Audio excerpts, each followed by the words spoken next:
Yo, welcome to an in-depth how to play every character in Bleach Rebirth of Souls. Not just combos, but mix-ups, pressure, Oki, neutral, and more. This is just a bigger and more detailed guide than my previous ones for the 1.30 update. Before we get started though, what do all these terms mean? Pressure is when you hit them on block that revolves around frame traps when you counter hit them. Plus frames when a move gives you the advantage to attack before they can attack. Tick throws when tapping the throw button after an attack that grabs them even through their attacks. And mix or mix-ups is when you combine these and mix your options around with mind games to get a hit, with backsteps and stuff to bait things out. Flash steps counter can beat all of these mix-ups, but bigger baits can be used to bait that out. Oki refers to the action right after your combo ends to continue your pressure for another hit, and we all know what combos are. I'll use abbreviations like last time in my captions at the top or at the bottom. Q for quick attacks, F for flash attacks, S for signatures, little t before a move for tilt attacks when you hold up then press that, H for hakugeki, holding it becomes K for kikon for the ultimate. Step is a single press of your dash button unless stated otherwise. SP1 is your spiritual power 1 super that takes 50 of your gauge, SP2 takes 100 of that gauge, and a chain reverse where you flash yellow to extend combos will be CR. So here's an example to explain a new universal change. You can CR after Hakugeki to extend. Before you had to hold it and time it, which used to be cool. And also to note, for every character you can yellow reverse after SP attacks, but it's a very hard tight timing. That varies for everyone and every move. So I won't really include these here since the game was supposed to get rid of them, but whatever. We'll start with a new DLC character first, especially since they have complicated unique gimmicks, then go through the rest of the cast. Timestamps will be in the description below, and if I ever forget something for your character, comment it down below so we can all learn from it. So first we got Ichibei Hyosube. So Ichibei is a very complicated character, but I'll be brief. You must be looking for a little punishment. So unlike others, he has a 3 hitting flash sequence. Most characters have only 2. His engage, it builds up with all of his attacks, with light attack, but it builds most with his signature. That's when it builds the most. When it's maxed, they get painted black, as you can see here, where they receive more damage and they also deal less damage to you. Now his SP1 has 3 different uses, just enhancing the normal that it was used before. SP1 after quick attacks gives a light hitting version, but it's not comboable. After 3 hits of his flash, that's when it deals the most damage. And it builds the most ink when used after 3 hits of his signature. It basically maxes out. SP2 gives him a level up to his ink. Every level now blocks 50 of their spiritual pressure when painted over. So here I'll bring it up to level 2. And the next time they get painted over, it takes away 2 of them. And this adds on to the damage nerf and damage that he receives buffs. At level 4 of this though, this becomes an insta-kill. This is only comboable after chain reverse, where you have a bunch of time for it, or after perfect flash steps, where this gives you enough time to combo into once again. And nothing really changes once he awakens. The only thing that happens is that they get painted on right away, and they have no name. A big thing to note though for awakening is that the amount of kompaku they can take away becomes halved, and yours increases when they get painted over. So like everyone else, for his combos can go 2 quicks into a 3rd flash, or flash quick flash, or even signature back into your quicks, signature into your flash ender. A thing to note though is that quick and signature builds the most amounts of ink, so if you want to build it, then you want to go into these right away. So something like quick into signature into SP1 is perfect to get your full ink meter. And the reason I bring this up is that say it's early game and they have full health and they have no SP, it doesn't make sense for you to go and block one of their spiritual power because they don't have any spiritual power to use anyways, right? But end game situation is really good to reduce it and so that your kikon deals more damage, you feel me? Now for combos, the key thing to note is that you can combo after SP2. These are the best ways to get your level ups basically.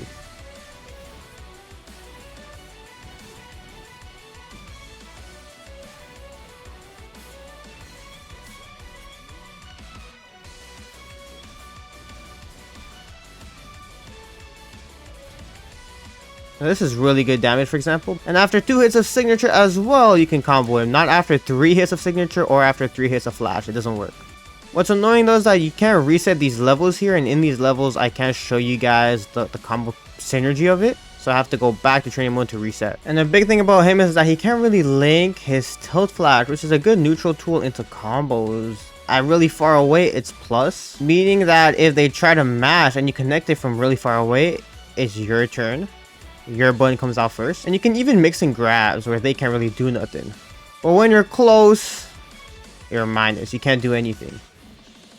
If you do happen to link it, you can always go for a follow-up, which builds up good sublimation gauge and good damage. And you can combo his tilt flash off strike backs as well. However, it does have its use in combos. So at this distance, if I delay my yellow a bit, walk back, and then go for it, it can link. The delay though is really hard, not gonna lie. So here you want to do it right when they're going back, but here it's too close. And as you can see, you can go into it as long as your flash attack is a third one. So I can go light signature into flash, then my Hakugeki, and then delay it. It does show some Ichibei Hyosube mastery, but if you wait too long, then they blow out of that yellow reverse window. So for basic combo extensions, I get a throw, I can go into flash, quick, SP2, flash. So I go into signature, boom, signature, flash, boom, huge damage. And you can mix and match the signatures with flashes. As long as the flash is the third hit, then you can get that powerful SP1 extension. And if you don't have SP to spend, you can just keep it all as the 3 hits of the flash attack, since that deals the most damage and you don't need to focus on ink. Using quakes and signatures is what you want to add if you want to add some ink to it. And then here you just go into follow-up for really good damage without spending SP. Now for his max damage, we need to add the backstep link in, and in Spirit Drive this can lead to a TOD when they're painted over. It only kills on lower HP characters, and here I have to be at level 1, so it is very situational, and you only get 3 Konpakus by the end of it because they're gonna be done being painted over, right? Your meter, your engage is gonna be finished, so it doesn't do as much, but he has an insta-kill anyways.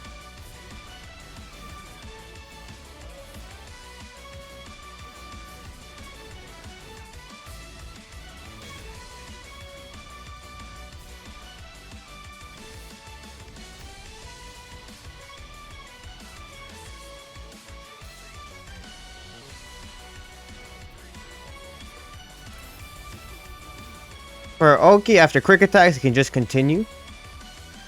After flash, what he could do is do 2 of his tilt flash attacks, and that actually lands meaty for a combo. And this actually sets up the spacing where you're able to combo from it, especially because you can combo off strike backs at closer spacings. Although if they block it, you're not plus on that. His signature doesn't have anything tight either, sadly. Except tilt flash can't hit meaty when awakened. But again, if they just guard after signature, then you go for the tilt flash, it's not your turn. You don't space it out enough. So his Oki on most characters is not the best, but his first quick attack can be tick throwed. So can his second, usual stuff. Flash attacks you can't really, especially since his grab doesn't have that much range to it. Same with signature. What is nice though is that if you're using your flash attacks to poke or your signature to poke and then you see that they block it, you can always go back into your third quick attack and safely block. And at the end of his turns, you can add his tilt signature, which is a counter. You can't combo this, not even with a follow-up, but it is nice layers to add on. Extending your turn with SP2 can also be interesting as well, since it is plus for him, just like with combos. But SP1 never comes out in block, so you can't really pressure with your SP1 like some characters can. And in neutral, a tip I can give is just be careful of throwing this out. This can be nice at max distance because it can go into tick throw setups. But his movement is also very slow, so you have to be strategic with your movement, your strategies, and your whiff punishes. The next DLC character we'll cover is Retsu Unohana that becomes Yachiru Unohana, the original Kenpachi, and her gimmicks lie in her signature and her ability to generate fighting spirit. You can do signature quick to generate more SP, signature quick flash for more damage, and signature quick signature to generate that fighting spirit so you can awaken. SP1 has a similar function where the normal version is just for damage, but if you press signature during the move, and then that builds more fighting spirit for less damage. Same with SB2, the regular version is a counter that heals you while dealing damage. But if you press signature during it, then you build more fighting spirit while dealing more damage. So she has a lot of tools to help her awaken ASAP, because in Awaken she gets access to Blood Aura Gauge. Signature with 2 charges fills it up to full, or SP1 into signature dealing less damage but fully replenishes your Blood Aura Gauge. Once she has it, it gives her a new tilt flash and a new tilt signature, although these they get nerfed. During attack, it heals you while dealing more damage, and when they attack you, it kind of gives you a defensive buff. So in base form, your quick attack and your flash attacks aren't really your good pokes. You want to be poking with signature in neutral. And from here, you can go into whichever follow-up you want to build whichever one that you want, either for damage or for fighting spirit. The only thing is that after signature, you can't do your Hakugeki, but you are able to yellow reverse, and then you can combo like so. And signature, quick, flash, all the signature stuff can link into SP1 as well, the 2 variations of SP1. So in your combos, you can do flash, quick, signature, quick, either flash for more damage, and then yellow reverse, and then go into the string again, ending with SP1.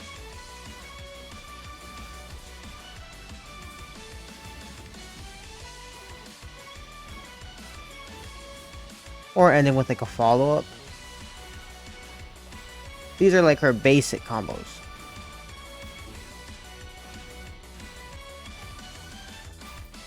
Or you can go into flash, Hakugeki, yellow reverse, flash, again Hakugeki, where you can do your follow-up. When she awakens, you get access to a new dash attack, but still following the same combo structure.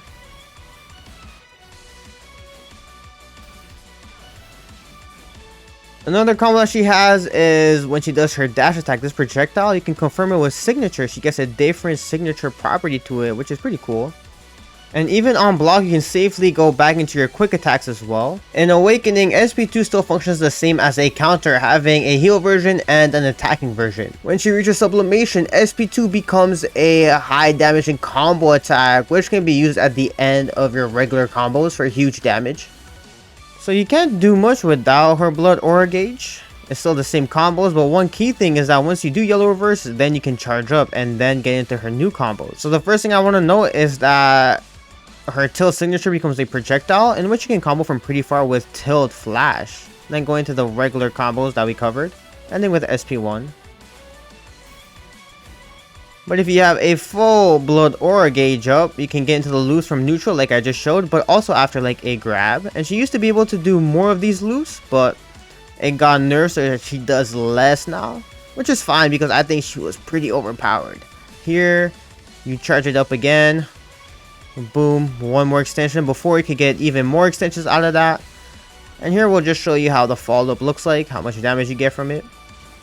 Even if you start a combo with just flash attacks, say as you're poking, and you don't have any Blood Aura Gauge, you can still build up one, and one is enough to still deal really good damage. Because remember, SP2 is insane here to get the KO. Using just flash because it does more damage than flash quick flash.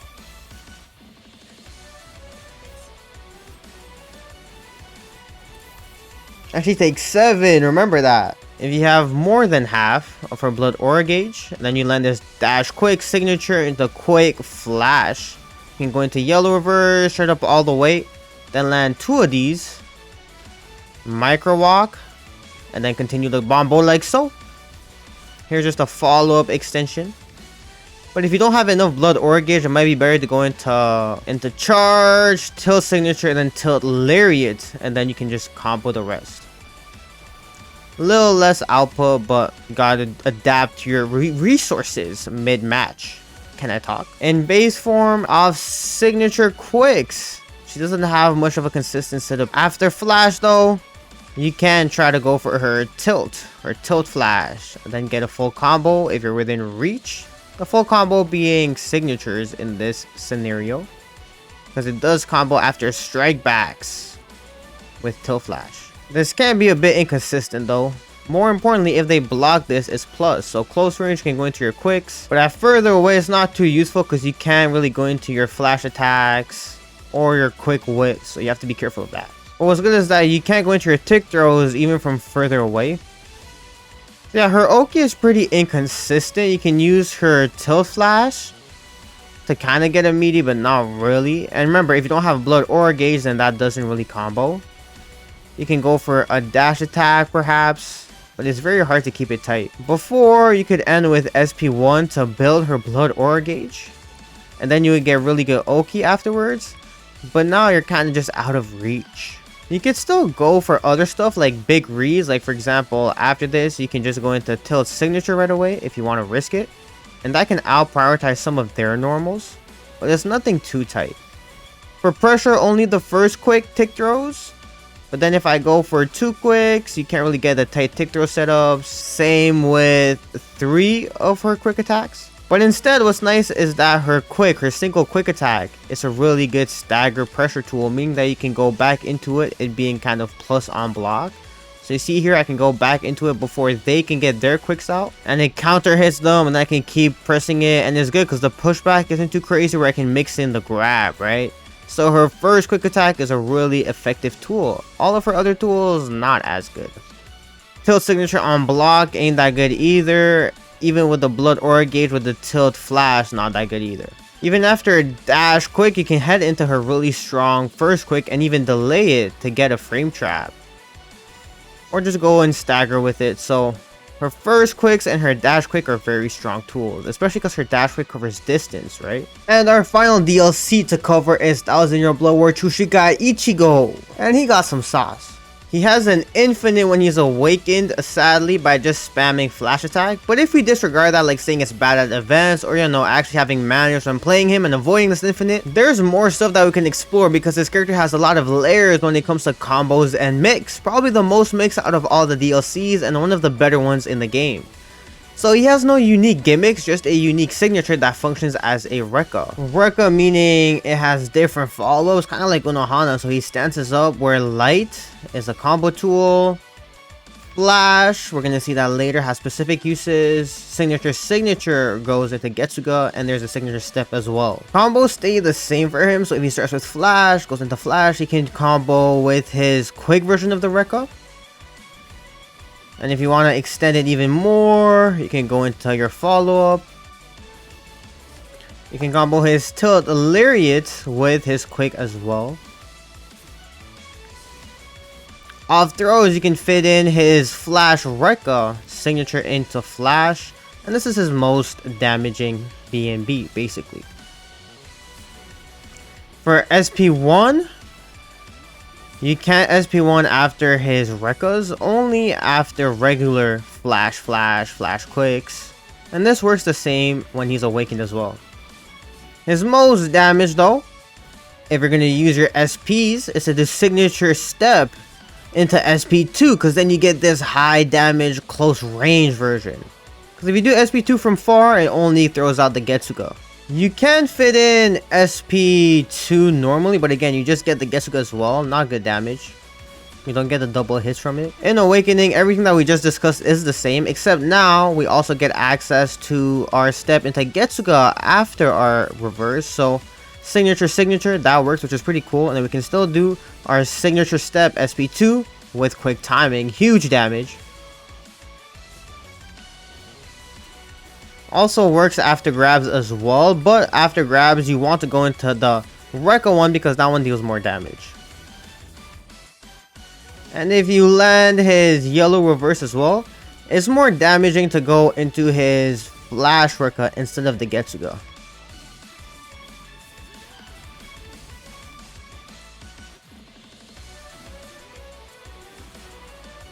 His max damage though, after grabs, you have to rely on that signature into his Rekka ting.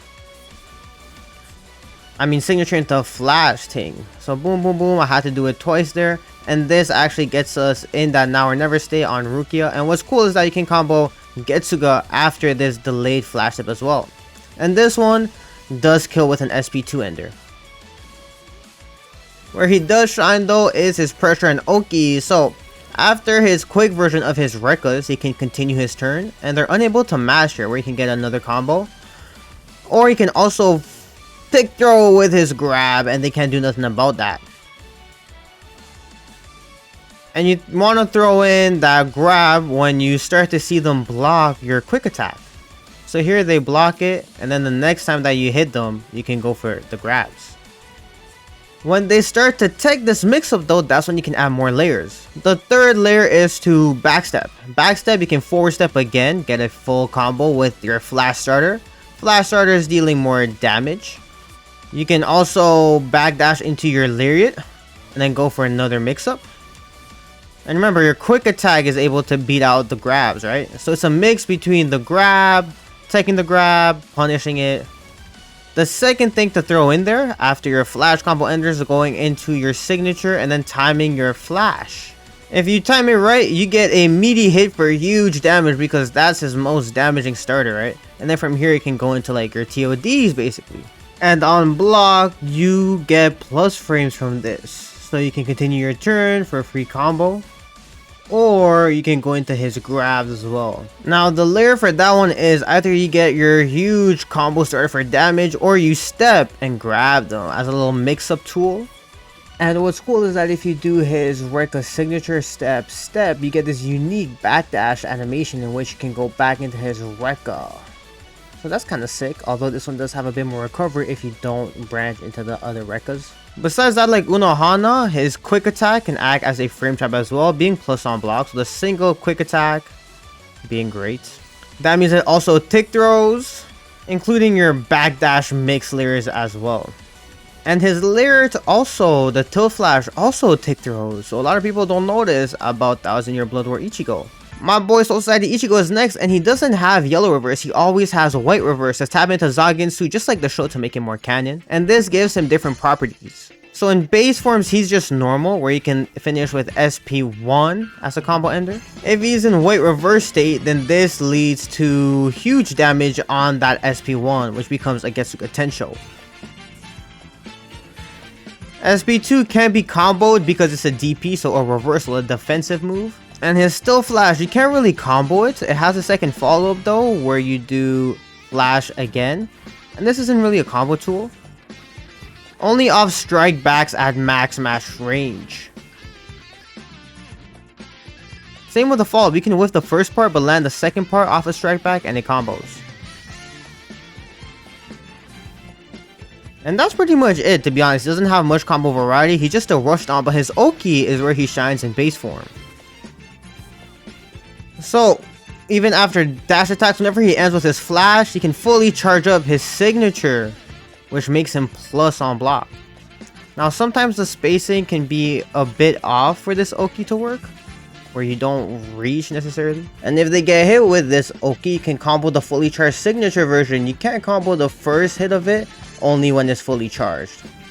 So after the first hit on the regular version, you don't even get plus frames from it. So the single hit is low-key useless. And a layer for this one is that you can step after his signature. So right after charging his step, and then you can set up like grabs or continue your turn, really throw them off. His pressure is really good because he has a tick throw on his second quick, not really on the first one, but what's good is that he can back that safely off all his tools. And then he's still within reach to pressure with his flash. If they do go for a grab thinking you'll tick throw, then you can combo up, strike backs. When he activates his soul reverse, you can take more stocks away, being the only character in base form that can take away 4. So where this shines is if you're about to kill them, and then you smash them away, you wait a little bit, pop your white reverse, come back, combo them up. And this time you're able to soul break them for 4 stocks instead of 3, maximizing the usage of this ability, rhyming accidentally. Things do change in Awakening though. His normal combos are still the same, being able to combo SP1, He has a tilt flash that can't really be comboed. That's just more for pressure that we'll see later on. This move, his signature, is not comboable either unless you hold it all the way and then it becomes comboable. But more importantly, once he puts the mask on in his Bankai version, he has access to new loops using SP1 here, stepping, and then you can loop this for as long as you have SP and white reverse. And this deals huge damage, as you can see, because I'm also building back SP during my white reverse, right? This allows me to get pretty nice TODs in. But the thing is that you can't combo into this tool, right? So you set it up, and you have to just pressure, you know, try your best. But if they have good defense, then it's just draining down your timer. But what's good is that you can use it on block. So if you pop it normally going to quick, it true strings. Sometimes you can layer it with grab as well. And then you want to find that good balance of using SP1 with his quicks and flash, so you can maximize your damage but also maximize the usage of his loops before it runs out.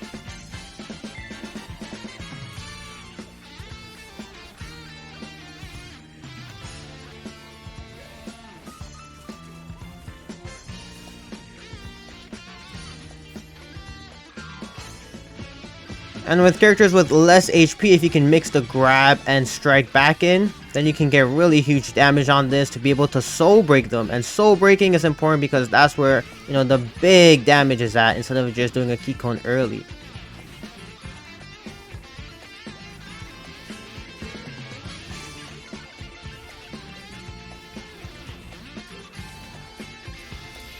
For pressure, unlike base form, none of his signatures are plus even if you charge it. But he has tick throws if his quick is very close. Even on his third hit if he's close enough. But what's nice is that his tilt flash, the third hit of it, you can delay a little bit to get a frame trap. But you can't really combo besides the follow-up. Mid combo though, tilt flash does tick throw into his other attacks as well. Both parts of it, so it can make for some interesting mix-ups. Especially since, you know, even if you backdash, just like before, his backdash is really good. Which is great if they try to take you with a grab early, then you get full combo.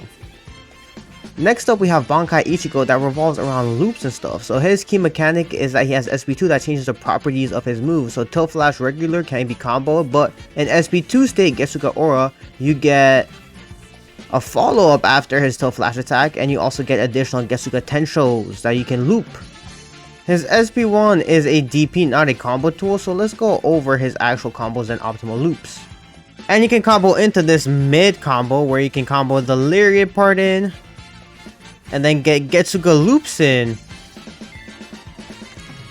Boom. Pop your yellow. Get back into another one. Into another set of loops. Pretty good damage in base form. Another thing is that if you have SP2 active and you land SP1, the reversal, you can actually combo this early.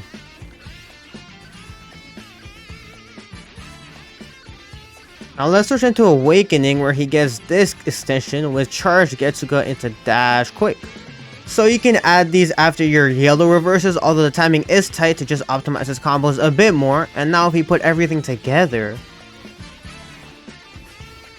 we can put it all together where we do a Getsuga after SP2 dash flash Getsuga loop like 4 times. And then we add the charge Getsuga after the chain reverse, go into another set of loops, and this actually brings them down to their 30% HP when they don't have spirit drive yet. So when they're in sublimation on lower HP characters, this does lead to a TOD. Not a soul break though, which is good. Now one of his nerfs is that one of these long optimal combos no longer builds his spirit drive all the way to max sublimation. So he has to do 2 of these to fully fill up his fighting spirit gauge, which before he could fill it up much faster, which was broken because that guarantees his awaken just off 1 optimal combo, you know? It's better to use your Getsugas for your loops, but it can be nice to add on, I suppose. One thing to note though is that you can pretty much freestyle these combos however you want. You can save on to Getsugas. so you can use it after at the end of the combo. So here I finished the combo and I still have room for one more Getsuga if I really want it in like pressure or something. The reason why it's good in pressure is that if they block, it's plus, so you can continue your turn, and you can also delay your normals to try and get a frame trap in. Even on flash attacks, this can lead to interesting block strings.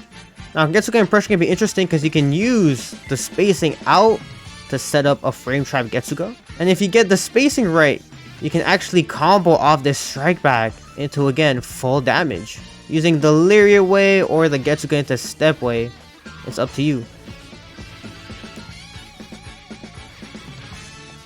And it's interesting because you can also charge the Getsuga as well to get different timings on it, to get your strike backs, to frame trap them, which is really cool. So he's really good at setting out space, coming in, coming back in with his Lariat, that's safe on block as well. Outspacing them. If they whiff, you go boom. They whiff, you can get your flash in. So Bankai Ichigo is kind of good at that spatial manipulation.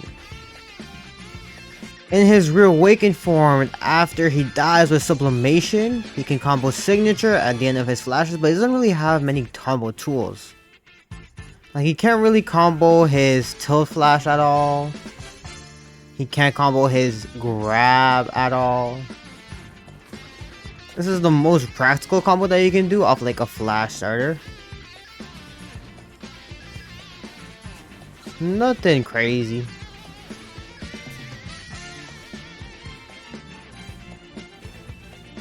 Although he does have this really cool piece of tech that makes it a bit of a hard combo, but holding L2 during his tilt special flash attack, right when the reverse gauge pops up, you can let go of it and then press square for a quick attack to link, but it is tight timing.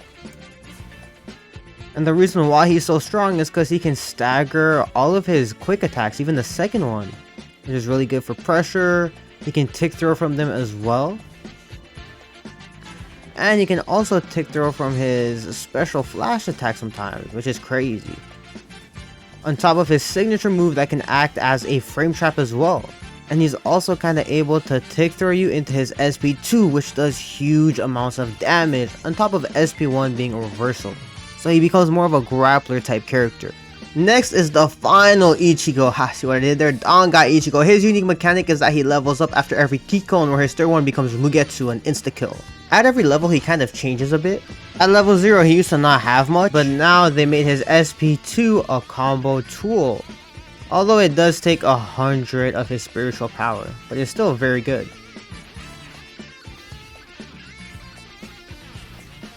Although if you spend your yellow reverse, then you can get 2 of these to land in a combo. I don't think it's worth it. I think you just need to save this up for later when it does deal huge damage and you can get even better combos on this. But I guess it's good to know.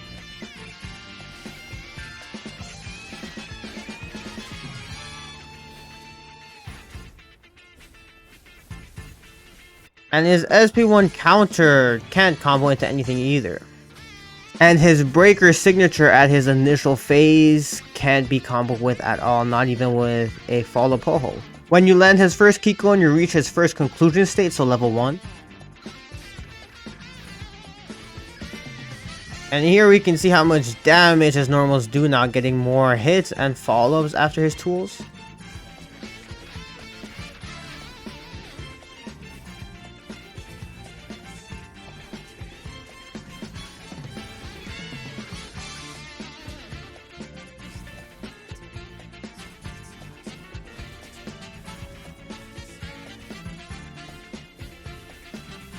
His tilt flash at both level 0 and level 1 is not comboable, except that you can go for a follow-up Ho-Ho. And his signature, you can't combo it just yet, you can follow up after it though. Although at level 1 he's able to combo his SP1 counter with SP2 right away ASAP, which does combo like normal.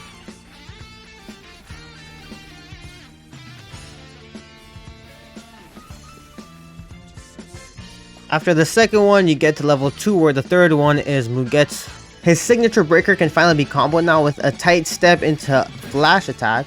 Although you can use his dash quick. And you can add tilt flashes after SP2 for loops, which connects with quicks to increase his damage output.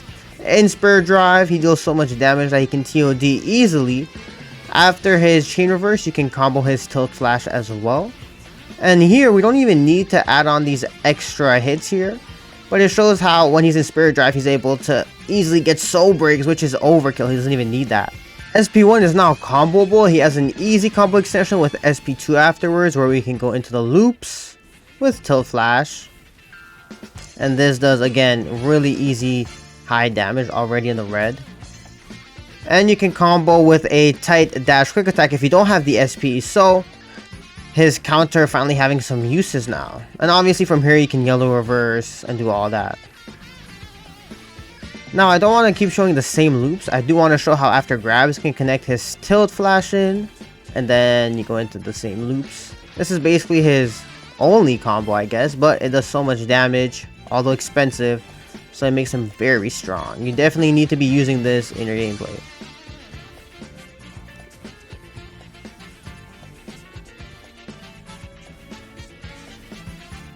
And here's just another soul break example when he's in his Spirit Drive. This also kills when he's not in Spirit Drive as well. Into his long ass Mugetsu insta kill. These animations are a bit too long in this game, I ain't gonna lie though. And this move kind of carries him because not only does it help with his crazy reach in neutral, but you know, it's safe, you can take her out of it, you can continue your pressure, so it's very nice. So it can be nice to pair with his different tools to pressure from afar, where his tilt signature can come in to surprise them. Pressure wise, he gets his tick throw after his second quick back, and it's cool because it switches sides, so that's kind of cool, I guess. But after 3 as well, he also gets it. And Dangai's iconic Oki is with his tilt flash after all his moves at every level. Level 1 you can't combo it though, but you can also get the tick throws from it. And at level 1 and above, you can also use his tilt flash as an Oki for follow-up attacks. Yoruichi is really cool because she has special properties on her step attack, so that is just a regular flash, quick flash with a follow-up link. But if I do a step before it, you can see how it changes that quick attack. So with the step, you also gain access to extending with her signature skill with her Anken throws, which you don't get normally. And her SP1 changes as well from a step. It crumples them and leaves them in place in front of you for you to combo with. But what's really nice about SP1 here is that it holds on to these attributes even after using her Anken. So even after extending like this, I still get the crumple effects, which is huge. Especially because if I yellow reverse, I can get this in twice. So this is a more optimized version of the combo I just showcased. And instead of going for the follow-up, you can also just end in another SP1 as well. But this one you can't combo afterwards. In her base form, you can't combo after her special flash attack or tilt flash attack. There's nothing you can do except follow-up. And you can't combo her Anken either, which is the tilt signature attack. But in Awaken, you can combo her step, tilt flash with signature to get the follow-ups, and it still preserves the SP1 crumple effect for you to combo with. So you can get nice combos like this. And you can use it again in the same combo. It still continues the combo, still preserves your SP1 for really good damage. Here I will end in the follow-up. Actually, I'll show you guys how the SP1 ender looks. SP1 gives you more damage. After grabs, you can set up her step by either stepping in and then doing this. And you only get that double quick link on the step flash, not the step breaker one. So here we go. Yellow reverse it. Boom. Now we get the double quick into Anken extension. Still holding on to SP1 as a crumple ting.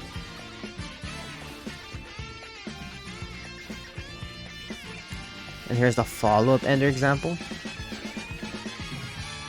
But you can also get the Anken follow by doing dodge, and here I'm showcasing the dodge into the Anken with step breakers, or with her special tilt flash breaker, extended like so. However, when you include the step tilt flash, it does less damage than her step flash into quicks because you get the extra quick follow-ups, right? So as you can see, the last combo did 67. But this one does 65 because we use the tilt special flash instead of just the step flash. This can lead to a soul break for Yoruichi when she's in Spirit Drive, which he never really had access to before besides her counter.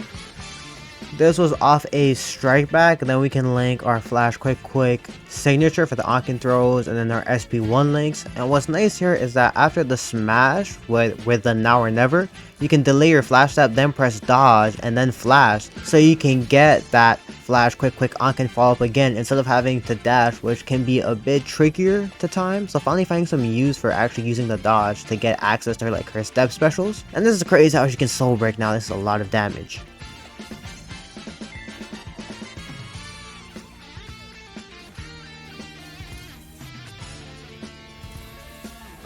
Now her pressure is a bit unique, so she doesn't really have tick throws on her quick attacks, but her Ankin is plus, so you can frame trap it. Her single flash kick is tick throwable as well, and since her Ankin is plus, you can do things like backstep to bait things out, and that's where you get your counter attacks from. And you can still use her backstep pressure on most of her normals as well, and that's why her breaker comes in, because you can backstep away, and this still has pretty good reach where, you know, I go either Ankin frame trap, or I go quick backstep, step in. They think it's gonna be a normal, but it's just my breaker ting that I can get full combos from. It's important because Yoruichi's flash attack is easily sidesteppable, so that's where the Ankin throws can come into neutral, especially because, you know, it's plus and you can get grabs in. And what's really nice on hit is that her normal flash, you can press dodge to dodge mash attempts, which is good to mix in because, like I said, this flash attack, regular flash attack, can be tick throwed. So it's really cool to layer your offense with the dodges and stuff. Especially nice since a dodge into combo lets you do the follow-ups, right? So when you mix these together with the backstabs, with the breaker, with the dodge, Yoruichi becomes a very interesting character. Even after the SP1 crumple, you could low-key reset it with a step into breaker and get another full combo as well, where you can also get another SP1 mix to go, where you could do like step into grab resets as well. So it makes her a very strong character, you know, layered in with the dodges. I don't know, very unique, very cool. And it can work in base form as well, where you can still get similar SP1 resets in, but remember, you can't combo that, so you can only do a follow-up ho-ho, which makes it less strong. One thing I will say though is with her step quicks with Ankin, on block you can't really pressure with it. It's only on hit where you can do like the cool dodges and pressures and backsteps and all. Kisuke got some buffs. His meterless combos can just look like this, where you can yellow reverse whenever. After his last flash attack, he can combo SP1 in with his dash quick, which leads to pretty good damage, because I can yellow reverse to get some SP back, get 2 more loops in. All this in base form. When he awakens though, these loops become much more damaging because tilt flash, special tilt flash, can be added into his combos now.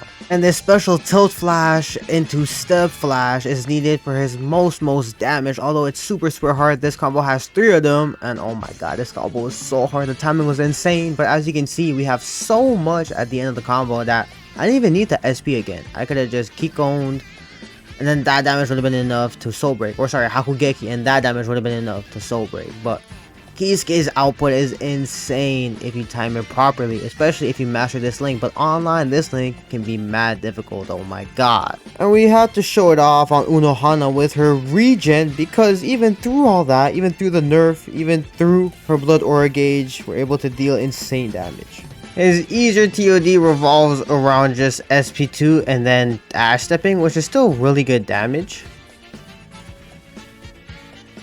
Then you go into yellow reverse, where you will gain back enough.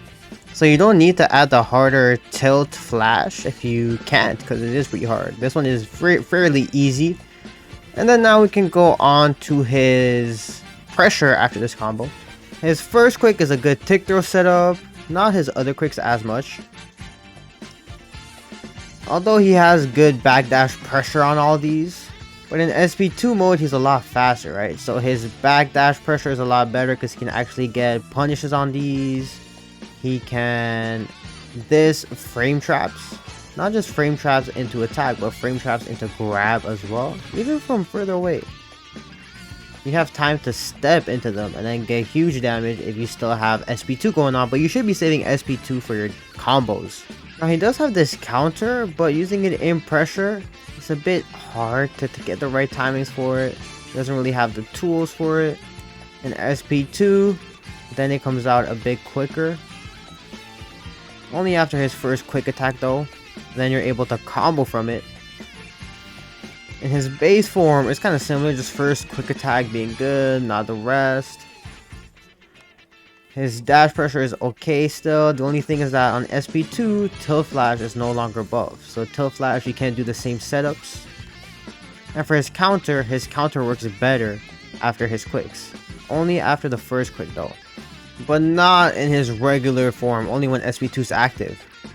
Speaking of SP2, you can use it on block to continue your turn, where it works afterwards as well.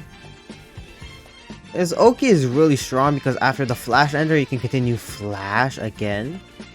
When awakened, same thing. Flash is a really good tool. And on follow-ups, you can try to do his dash quick, just universal options. Uryu is our first zoner in the game, so he has his tilt flash that can reach from far. He has his signature that can also be held to reach from further away. The only thing is that his quick attack doesn't really have much range to it, but his dash quick, his step into quick, is a lot nicer. It can also be used sideways. It can combo into flash for easier hit confirms if you're further away, because sometimes quick at this distance can kind of whiff after the dash quick. But yeah, if you're sniping, you can go flash, quick, flash, keep going, follow up. The only thing is that if you're too far and you do Hakugeki, your Kikon or your yellow reverse doesn't combo. You could just add SP1 afterwards, that one combos. And he used to have a lot more, but not as much anymore. Out of grabs, it's better to do flash, quick, flash sequence. Although, quick can combo, but you don't get much follow-ups afterwards because the first hit whiffs. If you want to use yellow reverse, you can do flash, quick, into that right away, do signature, and then combo up the rest of your tools. One note though, if you do land like a closed chain reverse, you can hold back and then hold signature so it lands closer to the opponent. SP2 is a counter that's uncomboable in base form. The thing about the state is that it gives you a damage buff, as you can see with the gauge down below. So with this gauge active, he gets damage buffs, but it also gives him different properties, so this combo doesn't really connect in yellow flash anymore. But you can get some setups like tilt up plus signature to make it reach further, where you can get some setups going on.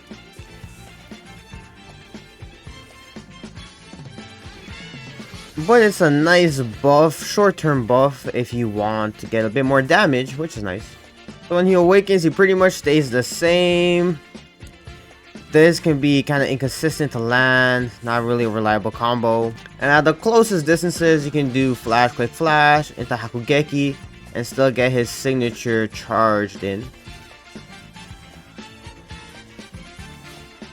He has a reawakened form, and in this form his gauge is always active, that powers him up, but it consumes Reishi. Just like in the show, in this game it's HP. I'll keep his HP to max just so that he doesn't die on us.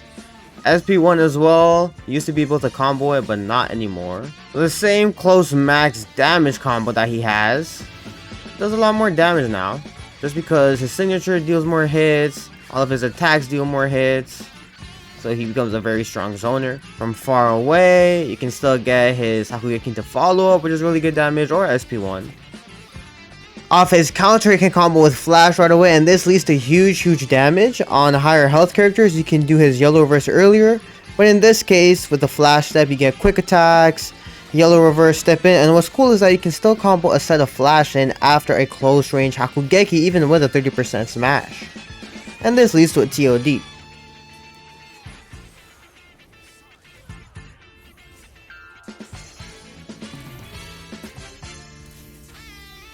Now the thing about Uryu is that all of his combos, he's never really close, so he can't really pressure with like tick throws and stuff like that. But what's nice is that after his signature, he is kind of plus, so you can play around with that at different distances, pulling up, doing, for example, signature, and then delay your flash attack to catch the mashing.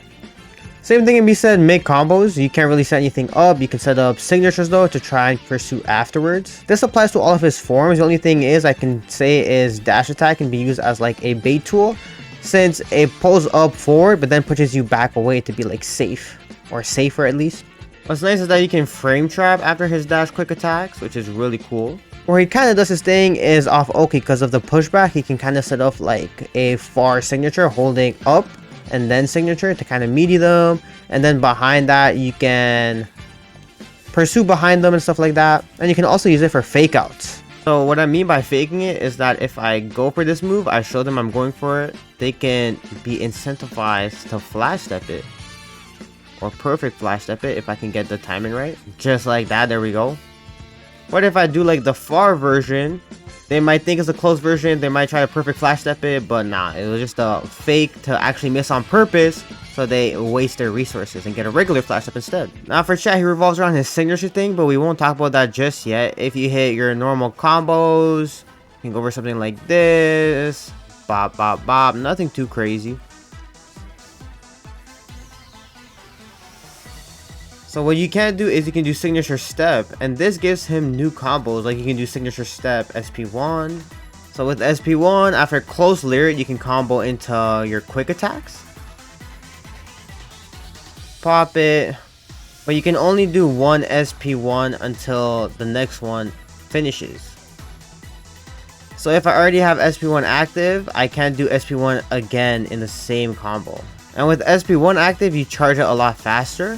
And if you dash cancel it, you hold on to that charge to go into max. If you press it again while charging, then it fires it. But in combos, you want to try to get into max because that's when it does the most amount of damage.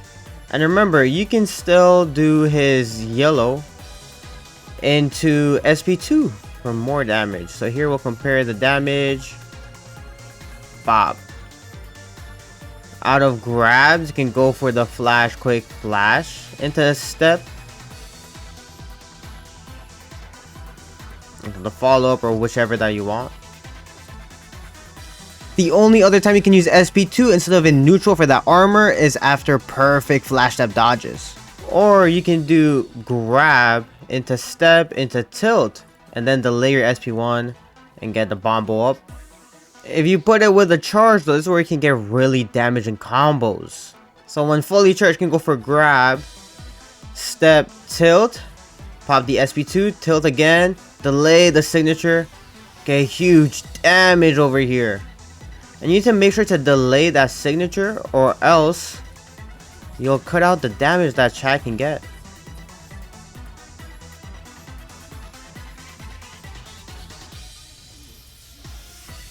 So breaking, but you can see how you can easily add more against stronger characters with more HP. And here we had to really wait to do the step into SP1 later so that it gives us enough time to run out of the SP1 to use it again in the combo. Off his flash quicks, he's too far to actually get enough damage from this, as you can see. But you can still use it to combo up. For Oki, when you knock them away, you can cover a lot of distance, get some charges in, and then go back out. But after follow-ups, you get time to charge more of your aggression, especially if you have SP1. Charge more of it, and they're so out of range. That's why it's good to use his SP1 mid combos if you can, because if you have your SP1 equipped, knock them away, you recover so much, you build so much more of this gauge. Now for pressure, his quicks is really good because he can stagger them. He can frame trap the first quick as well. He's just like a boxer, bro, all up in your face. These are really good jabs. You can backstep them. Off 2 grabs, you can also tick throw. And then what's good about his backsteps is that he backsteps, he has his tilt flash as well. And you can step back, go into flash if you see them like whiff a grab. But it's not safe on block. And you know, if you keep grabbing them and then they tech it, that's when you know you can do grabs, backstep into this. And then you get your huge damage if you get the delays right. So Rukia has a lot. So you can do her tilt flash to combo into flash attacks, which is a great combo extensions. She can also layer in her fully charged signature And she gets these bomb loops later on when she's in Awakened, but you can add them together for damage and combos like this with the signature and tilt flash. After grabs, you can do step into a fully charged signature, comboing with her tilt flash, and then you can do it twice in the same combo. I really like her combo flow. In base form, you can't really use SP1 to combo, and you mostly save SP2 for your combo ender for huge damage. So her max damage can look like so in base form. When she awakens, she gets even more, bro.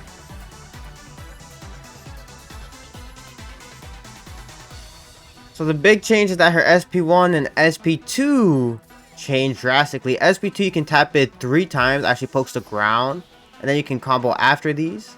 So the first big thing that happens is that she can combo more of her charge signature together. You can get 2 on everyone, sometimes you can get 3 or 4 depending on the character, and this just leads for really easy damage. You need to delay when you do the next charge signature a little bit though, so that way you don't accidentally press it while she's still doing the move, right? But this has better implications when we pair with her SPs now. What's more damaging though is getting SP2 after this. Double tap it. And then you get some more SP2 links.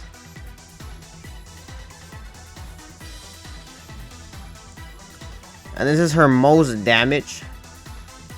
I'm going to SP1 with it.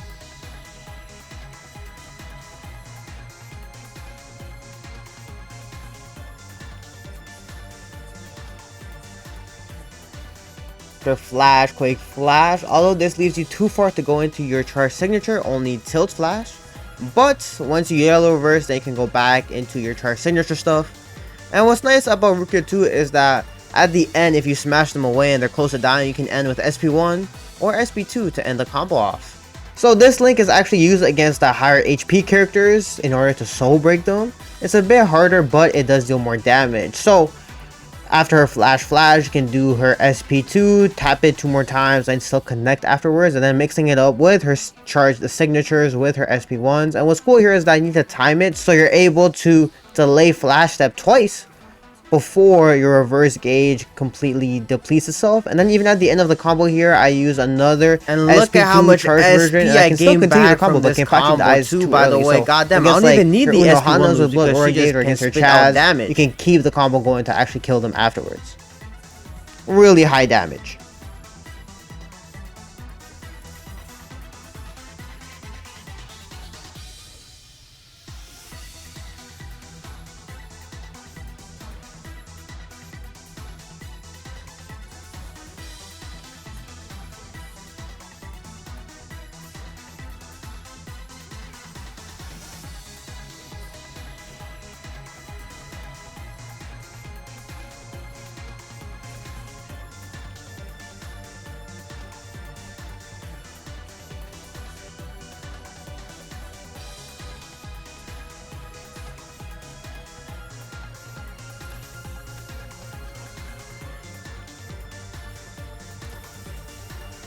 So for pressure, what's nice about her is that she has a lot of range, so she can always reach away with her flash attack after backstabs, with her tilt flash. Although the tilt flash is unsafe on block unless they're slower. And she also has these moves that's really good to throw out in neutral, being able to frame trap them as well.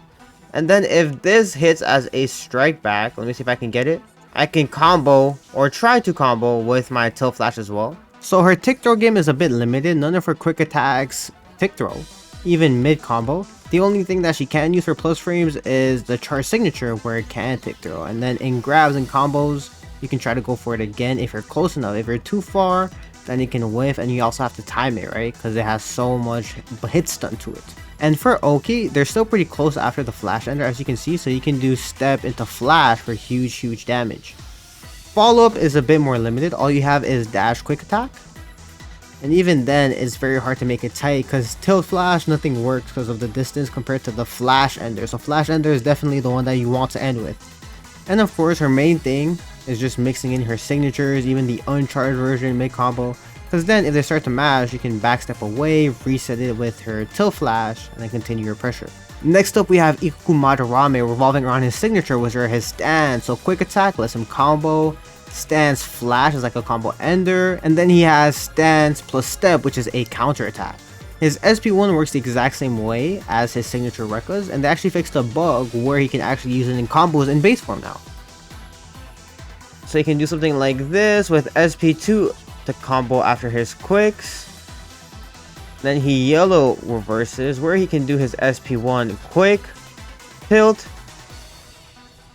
and end the combo like so. After grabs, you can go into his stance to add on damage. But you can also go into his SP2 or SP1 as well. So after grab here, you can go into SP1, into quick attack, and extend like so. Where you can go for multiple times, because before it felt like it was pointless to use in base form, but now it actually gives us some purpose to use SP1. So his base form was the only one that changed. In Awakening, he's pretty much the same. The only thing is that he has that unique gauge that you see at the bottom left, that's red, that fills up as you deal damage and as you take damage as well. But he still follows the same combo structure where it's more damage. You can just go for like flash, flash, into everything. Layer it up how you please. Pop, pop, pop, pop. So that same flash starter, if you prioritize using SP1 first, although it is kind of a waste, you do get a lot more damage. And you connect flash again.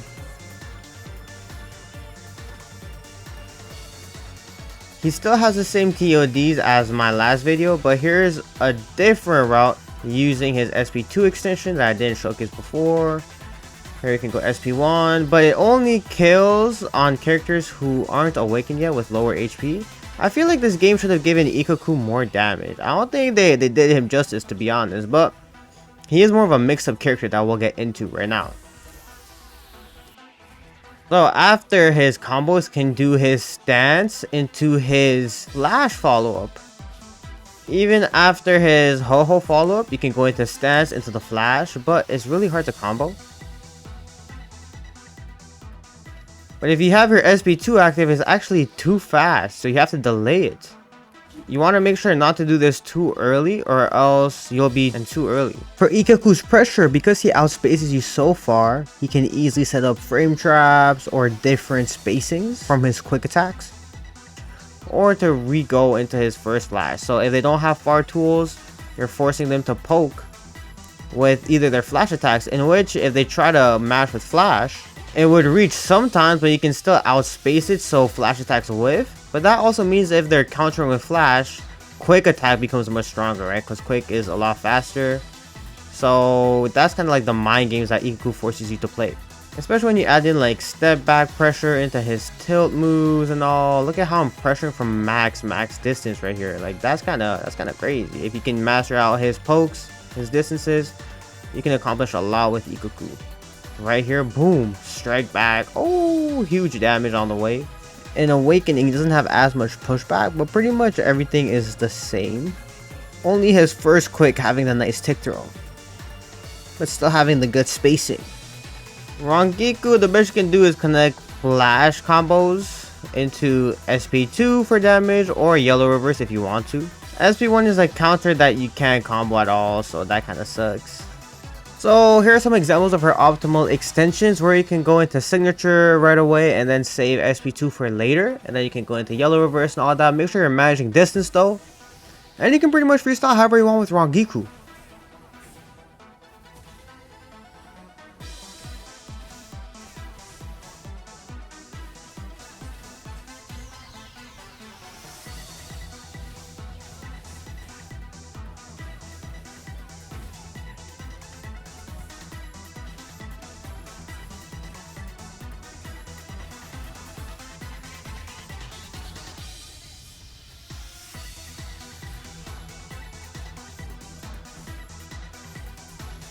Here's a Soul Brick TOD when they're not in Spirit Driving and sublimated characters off a throw example, still following similar combo structure. And again, you can freestyle Rangiku's combos however you want.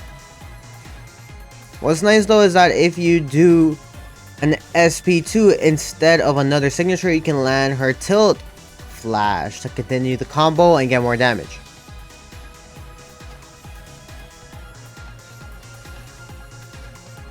Or almost the TOD, goddamn. So her whole game plan is to land is charging signature one, because the charging one follows them where you can poke them from really far.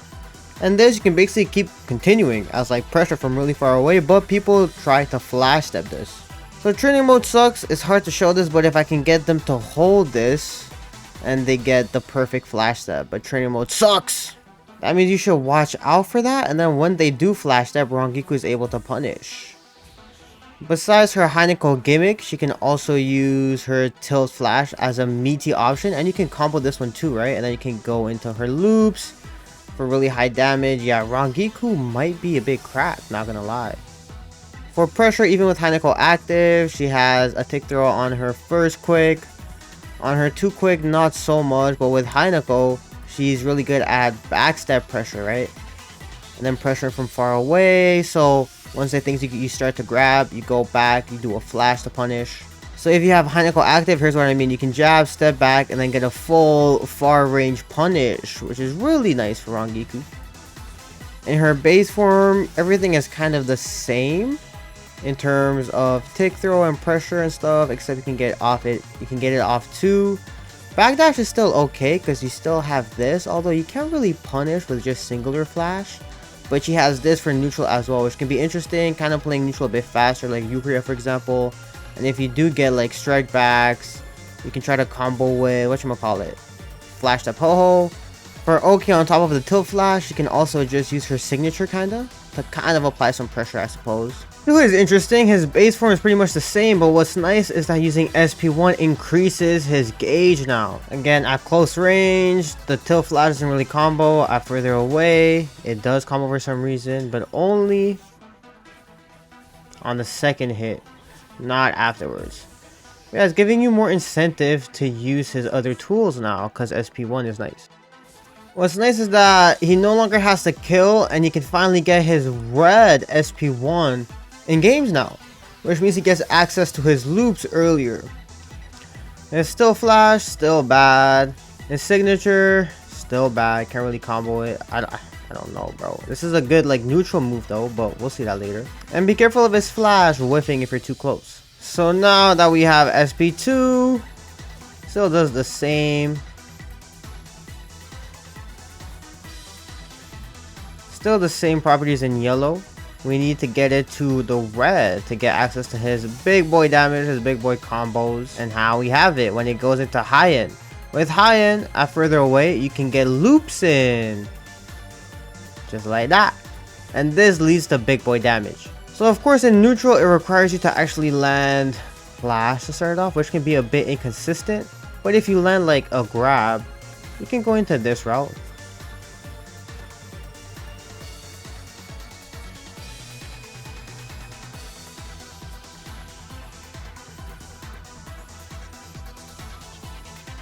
There you go, yellow here, backstep, and you can get one more in. Beautiful stuff. So even if you do land quick attacks, going into the flash follow-up lets you get some loosen, but you have to go into flash quick, and then you can go back into flash. And this leads to some easy TODs, where the backstep part is sick in my opinion. I enjoy the backstep part.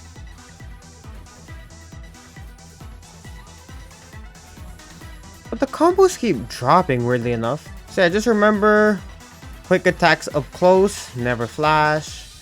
And then you can go into the flash stuff. And this makes Shuhei a very high damaging character. Just, I guess, end it early to just be more consistent, just in case.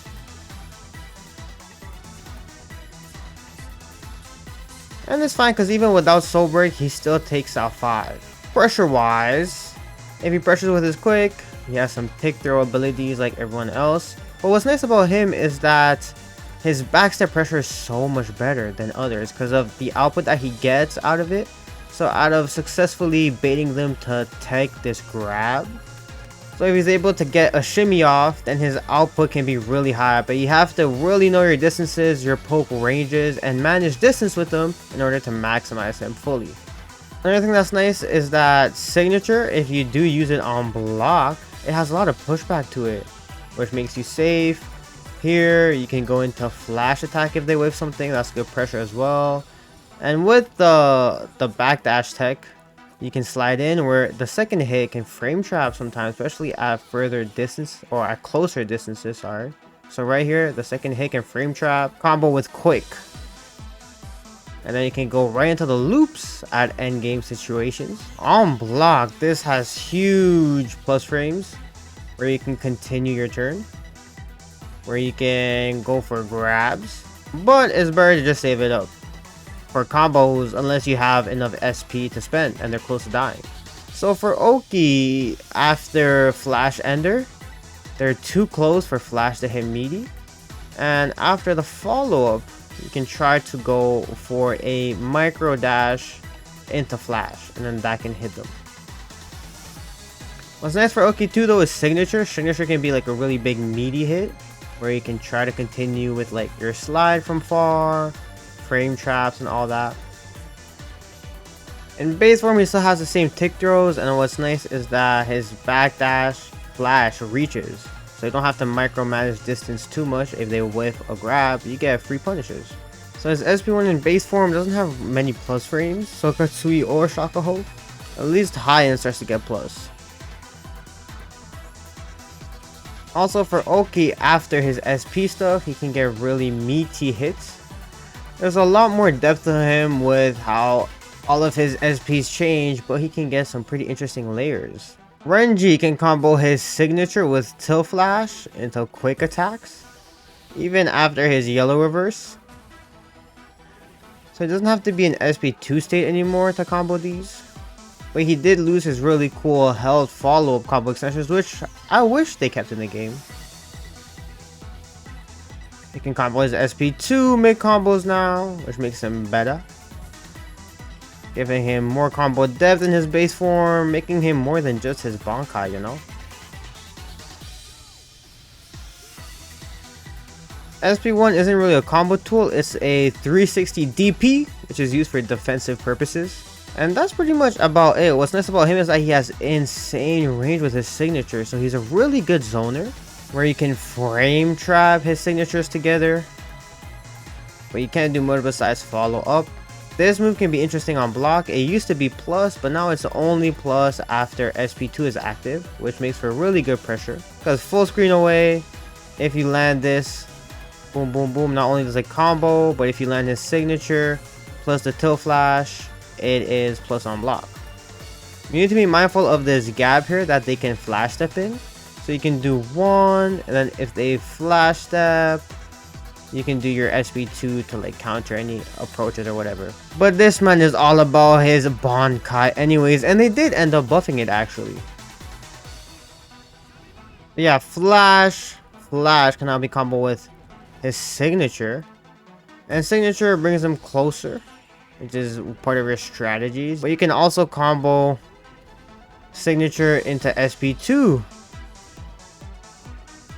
which combos, so you get access to new stuff. He also has a dash quick attack, which is like a really fast jab if they're really close. And this you can combo with quicks or mixing grab as well, which is good to throw them off, especially if they're trying to like flash them, especially if they're throwing out counters. You can throw out tilt flash to really confuse their timings, because if they're throwing out other stuff, this is a slower normal, so by the time their counter or flash step or whatever that they're trying to get finishes, that's when they'll hit. That's how you kind of play the mind games in his Bankai version. The reason why you want them close though is that bringing them close with his signature puts them in range for your high damaging SP1, which does a lot of block damage as well. So if they guard this, it makes it really easy for Renji to get guard breaks, and then you can get 6 stocks off. And with the buffs, doing flash into signature also deals huge damage on block as well, making this guy a menace for guard breaks. After his Bankai though, he's in this weakened state where signature becomes a counter. It doesn't become the far ranging thing because Zabimaru needs to, you know, recharge. He can't stretch no more. What's nice though is that you are able to combo the counter with yellow reverse. And then you can get SP2 to combo as well. But by here you can't add much. This is just going to be for Oki for the next turn. And then you go Oki up. SP1 stays the same, but SP2, when you pop it, that's when you get access to his regular version. But when you pop it, you get access to his range like before, the frame traps like before, the combos like before, except this on block now is no longer plus. I think it's very creative how they gave Renji different states to the game. I think that makes him a very creative, unique character, you know? Izuru Kira, I don't know much about him, but I do know that he can combo his signature by just letting go of it in combos, and he can bring the opponent close to him by holding it, and you can go for pressure things here. But you can also finish his combos with just SP1, although they can't be too far for that. And it makes for a really good setup after you bring them back in for like a really quick counter attack. He also has SP2, that's a breaker that holds him in place, and I have to turn off auto regen health so you guys can see how I can accumulate damage in here. And what's crazy is that if you do land this, you can also go for an ultimate and they can't block it. They can't do anything in this state. So that's a little gimmick that he has, although it doesn't give you much. When he awakens, he pretty much functions the same, except he has this weight down level system. Unique mechanic that, you know, slows opponents down, but this setup is not better or anything. And when this lands, this starts to trigger the buffs he gets from his unique property. Still able to sidestep and everything, but just much slower, so they can't do their usual pressure. TOD wise is the same as before, where you step into your flash attacks, where your SP1 hits right when it's about to break so you can continue the combo after.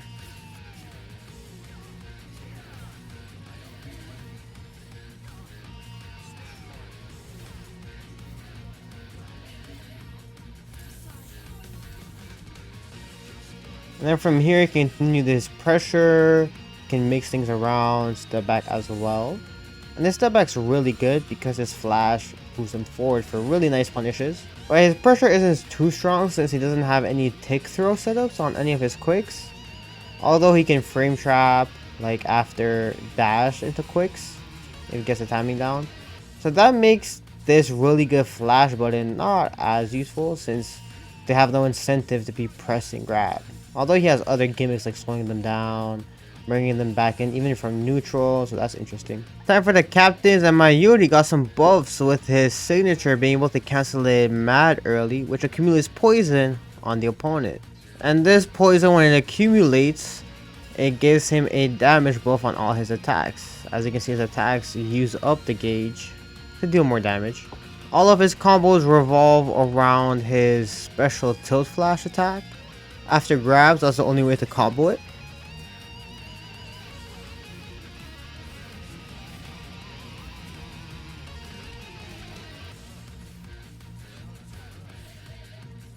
SP1 places a bomb as a breaker, and you can press it again for it to detonate.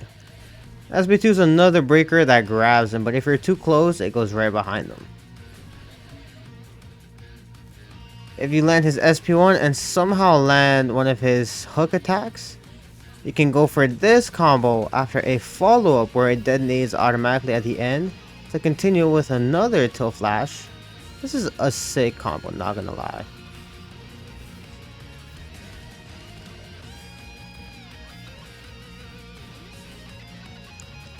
If you get SP2 to grab, you can combo up the hook again. This time going into your yellow, stepping in, you can reset with that. It doesn't combo, but you can reset as a mix. And those two are the main tools that you want to use in his base form. And you can charge up your special tilt flash to reach further away. When he awakens, you don't have to worry about poison anymore because it passively accumulates automatically because of his Bankai. If you let an SP1 into SP2 setup, and you can fully charge or tilt flash, get this combo going, where you press SP1 right after, so they bounce back right into your lap. Boom, delay the thing. Go for this once again. Trigger your yellow. Boom, follow up. KO Ting. However, with the buffs though, his poison can go through some projectiles, which makes it very strong, and you can detonate whenever you want by pressing signature again. He has tick throws on his first quick. But the thing is, his SP are all command grabs too, so you can reset with those mid combo. And then you can still pressure with it, because when you do land a hit, even on block, you can detonate it, get some plus frames. Even on a grab, you can delay to go into SP2 to grab them on wake up. If you do it too early, then it fails because it's not like a combo tool. But right when they get up, it can grab where you can get huge combos, huge damage from this as well.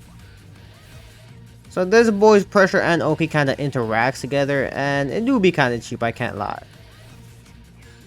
His flash is good too because of the range, so being able to pressure from far is always good. But where he shines is just in neutral, because his tilt flash can reach from super far the longer that you hold it, right? Which is really good to pair with his other projectiles. He said this as a smoke screen, they can't even see it. Then right behind the poison, they get grabbed. Kenpachi's a Rocky, can't do much in his base form, but he can do SP1 as a combo ender. And in base form, that's about it, bro. You can't combo his tilt flash at all in base form, which is kind of sad besides follow-up. But when he awakens, it's a lot better. In awakening, you can do his tilt flash into flash, and then combo it up. And you can pair two of these bad boys to get some damage, still ending in SP1. Or follow-up. Some cool piece of tech for SP2 is you can combo it after a strike back, which is really cool. A strike back Hakugeki, which can happen sometimes because of the armor. And Kenpachi in general doesn't have much to him, but his tilt flash has armor, which is what makes him strong. His signature move is also supposed to tank hits, and on fully charged ones you can get high damage in combos like this. But the thing is, that move is trash. Like, deadass, never use it in games. Unless you're trying to tank really specific stuff, or you're online against people who don't really know Kenpachi, but it's not a good tool. Something interesting you can do though after smashing them away, this is the only time SP2 can combo. Although it's not optimal most of the time to do this. Or also, if you fully hold it, it becomes a breaker grab. So this can be used as like a reset mix for more damage on top of it. Just something cool, I guess. And the unique property that he has is, well, the less Konpaku he has, the more damage he does. So if he has one Konpaku, that's when he gets his max damage, and then he deals insane amounts of damage. But the thing is, in actual games, Kenny will never reach this point, right? Because most people, they'll have you at like 3, 4 Konpaku. So you can't really land this TOD in actual games unless they like mess up.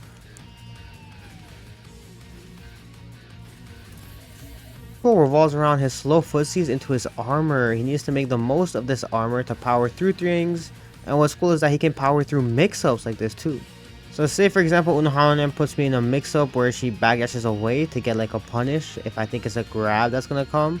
What Kenpachi can do is he can do his tilt flash to still go through this setup, you know what I mean? So he's one of the few characters that can properly counter mix-ups.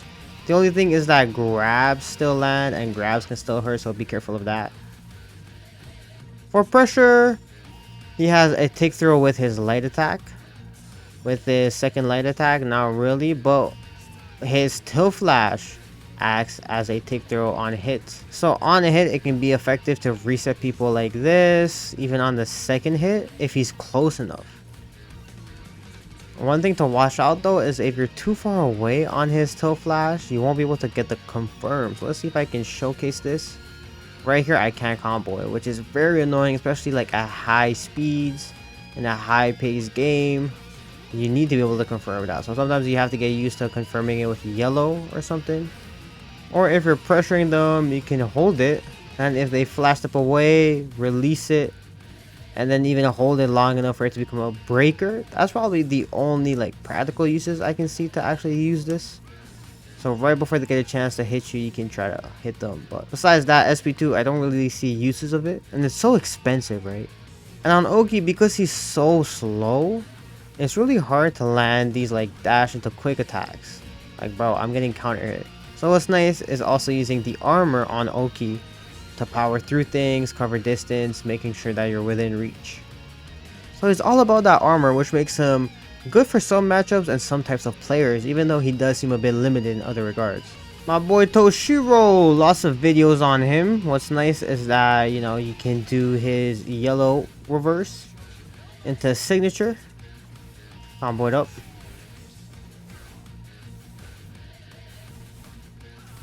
Once he reaches his level 3 state by landing ice attacks, you can combo SP1, even in base form.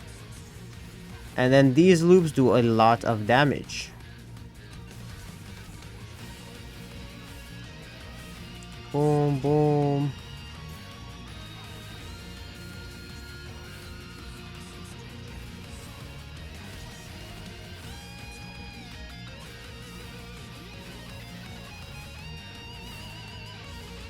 At level 3, you can combo his tilt flashes. Last patch, this was broken. But now they made it a bit harder to use.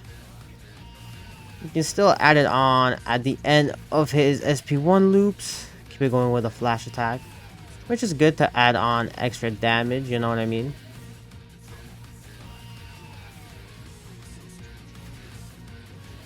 Toshiro also lost his SP2 link, although I have been seeing people land it on other people, so I don't know, maybe it's character specific. This used to give him his most damage before, but it doesn't seem consistent anymore. But it does add great damage. Something to know about his levels though is that if you do his follow-up, you gain immense amounts of ice meter. A new thing that he did get though is being able to spam his signature at level 3, which is kind of weird. You can go into his SP1 loops. I guess an easy optimal version with tilt flash is linking quick afterwards. That one is a lot easier to link down.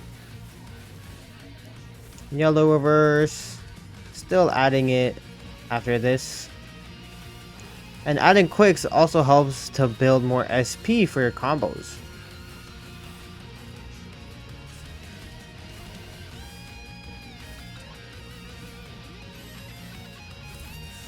He has a ton of different combo possibilities though.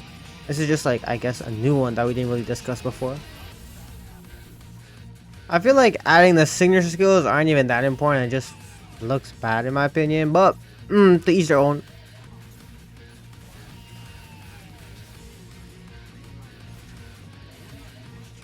Now Toshi's a bit unique because his third quick attack is low-key plus on block.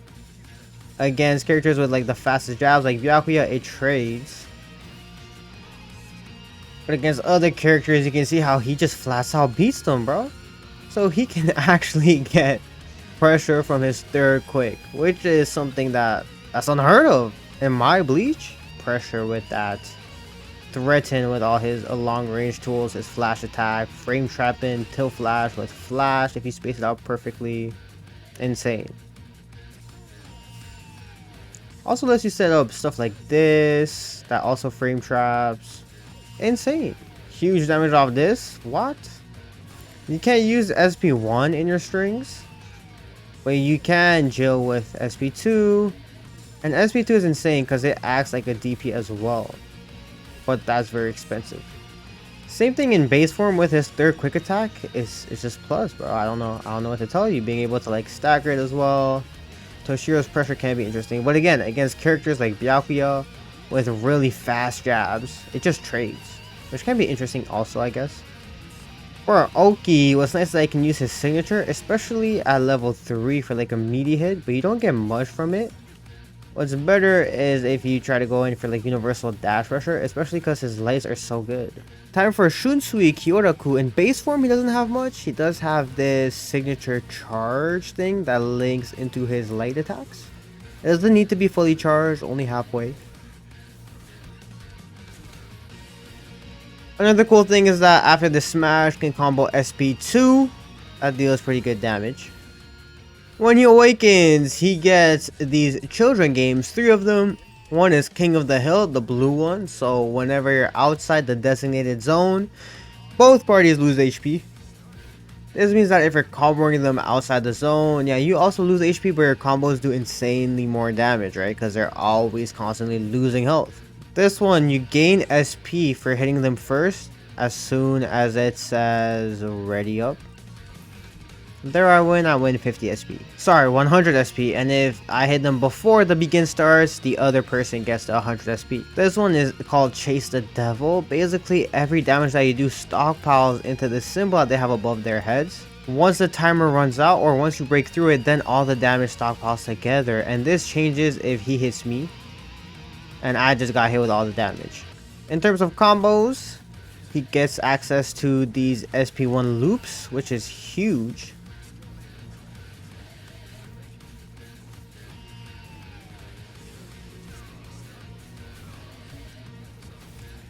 And paired with the children's game, you can see how this can lead to huge damage, leading to some easy TODs and all that. So he gets huge damage output right now. Again, this is just in sublimation, not even in spirit drive, where you can add yellow chain reverse early and then link it into his fully charged signature that combos into lights.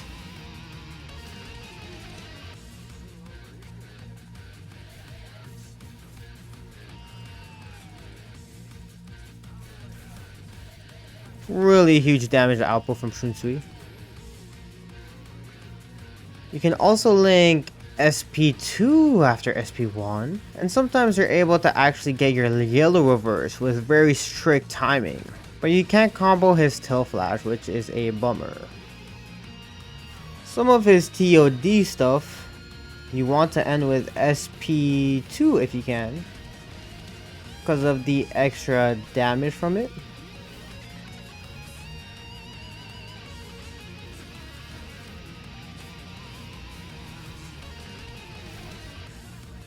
So it can be interesting to add into your combos. Pressure wise, he doesn't have much. He can link this that becomes plus on block, where you can get some counter hits and all that. But when are you ever gonna like get a chance to land this? The only time where you can come into play is after this smash. The layer flash step, fully charge it, and if they block, then you can use your plus frames. But just go for the kill, you know what I mean? In neutral, he's cool because he has these step cancels with his tilt flash only in awaken, so he can make for some interesting baits where, like, say they see you go for it, they flash step into nothing, then you punish. Let me try to play that. Boom, punish them for that. You can bait out some other stuff, some pokes, and it just looks cool. Grab fakes into that as well. But yeah, mastering his movement, mastering his different tools. You could use this in neutral as well, but I think it's better to just save it for combos. For Oki, you can do Till Flash, which can be nice as a meaty, and that's where you can layer in like the fakes into grabs as a mix-up, which is really cool in my opinion. You can also go for just dash quick, just universal stuff as well. Komamura is like a Renji, except he can do a bit more. He can charge up a signature and then add that signature as a hit at the end of his combos, being able to follow it up as well. This also helps him confirm his tilt flash attack, because besides that, he can't really confirm the tilt flash. Except if he spends meter with SP1. It should have some armor on it, but it's not too good. I think it'll get buffed. And after signature, it gives like a shockwave thing, which can be interesting to like combo. You can do like his dash quick into flash, boom, get one off, spin it up again, combo it up, and then with SP1 or his follow-up. You can combo his SP2 after yellow reverse, or after grabs for big damage on that. even after the ground bounce thing, so you can play around and experiment for different combos like this. By being able to combo SP1 after his signature is something new that they added in this patch, so really giving him more combos and damage than Renji.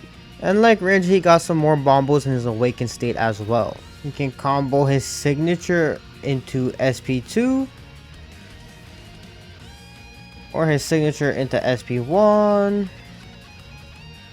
Quick attacks can't really combo into anything. Dash attack can combo into his quick attacks. But Flash is like his main combo tool. And he has this nice grab as well. In his weakened state though, he loses access to being able to use his signature for combos.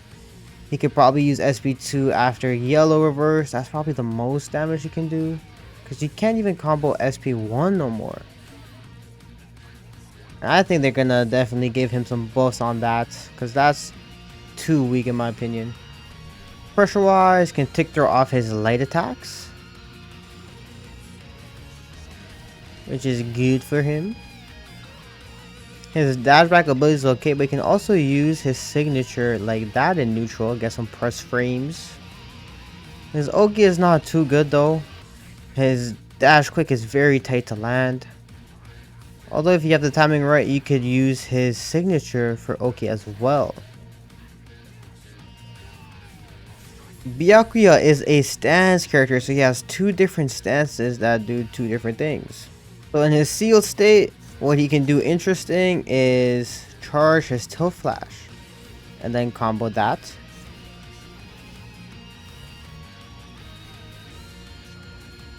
Pressing signature releases it to his Shikai form, and then holding it brings it back. So if you release it, you can use signature to combo up. Flash is like Shuhei hits behind them, so you have to know your distances. Whenever you use SP1, which can combo, it unseals the sword or seals it. If you start with his sealed form and then you combo it with the unsealed, it's hard to combo. All you can do afterwards is just pressure from this far distance. But if you start in his unsealed state, then you can combo with flashes into the Byakurai thing that we covered earlier, charging it up, get back into his flash attacks. Beautiful. His signature, when it's unsealed, you can only combo with a follow-up. And if you're close enough to the corner after the follow-up, you can actually connect SP1 into it, which is really cool. Yeah, that's some sauce, I can't lie to you.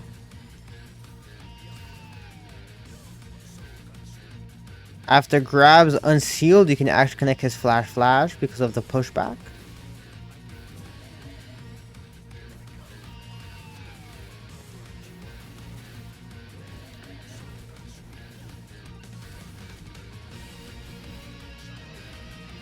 And you can connect the charge Byakurai still, although his signature and flash don't reach. SP2 is a counter, but you can't really combo it. Although you can pressure. The only thing is that SP2 can link into SP1 if you have enough bar for that for huge damage. In Bankai, he doesn't have his stances, but he used to have these crazy loops. He doesn't really have them anymore. I think he should be able to connect his flash into signatures. What he can do now is step cancel Byakurai, which is interesting. But his combos, similar. Where you can get the charge Byakurai in. Boom, boom, boom. Follow up. And before, you used to be able to do SP1 after the follow-up, which was really cool, but they patched it out. If they have some low HP, what you can do is combo up.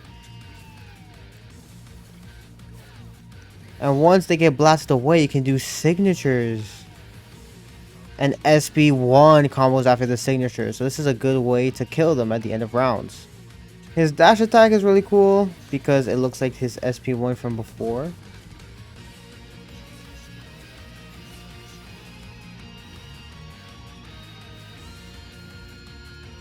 Pressure wise, he's really good. He can frame trap after his dash attack.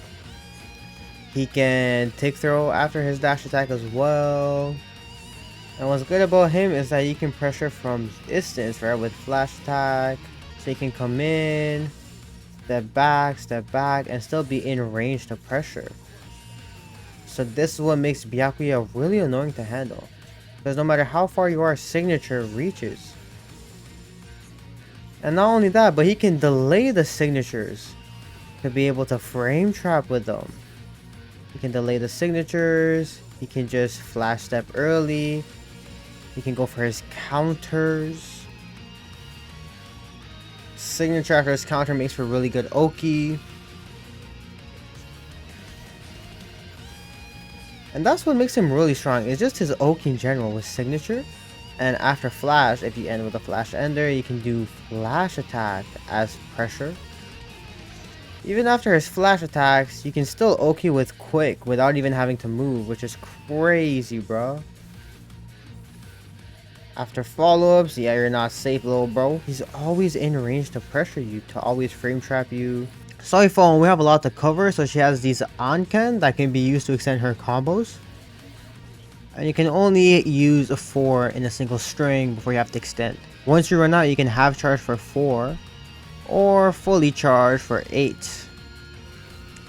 You can end her combos with SP1 and SP2, and she has different properties for SP1 where you hold it. Same with SP2 becoming a different type of breaker action on held. And if held almost to max, you get extra hits where you can combo this. If fully held, then you can get this special property that insta kills using her Zanpakuto's ability. So if I land another one of this Suzume Bachi, it just kills the character. But it's very hard to land this. There's no like guaranteed way. And it's so slow, so it's easy to like punish and dodge. So you can spend 6 Anken in one combo. The first one needs to be a single set of 2, and then after you can dump 4 on the second one. In which you can go into your yellow reverse. And in yellow reverse, you can charge up. And then still combo up. Here's an example when I have no Ankens left. I just charge it up.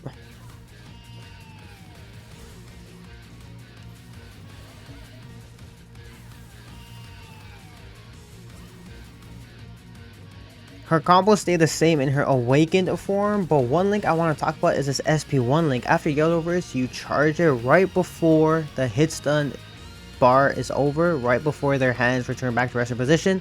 Let go of it so you can combo that SP1.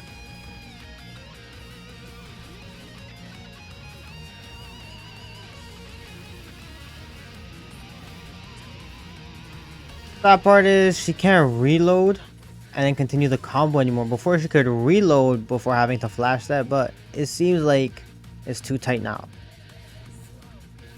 So her damage is a bit limited, but she's still a very strong character.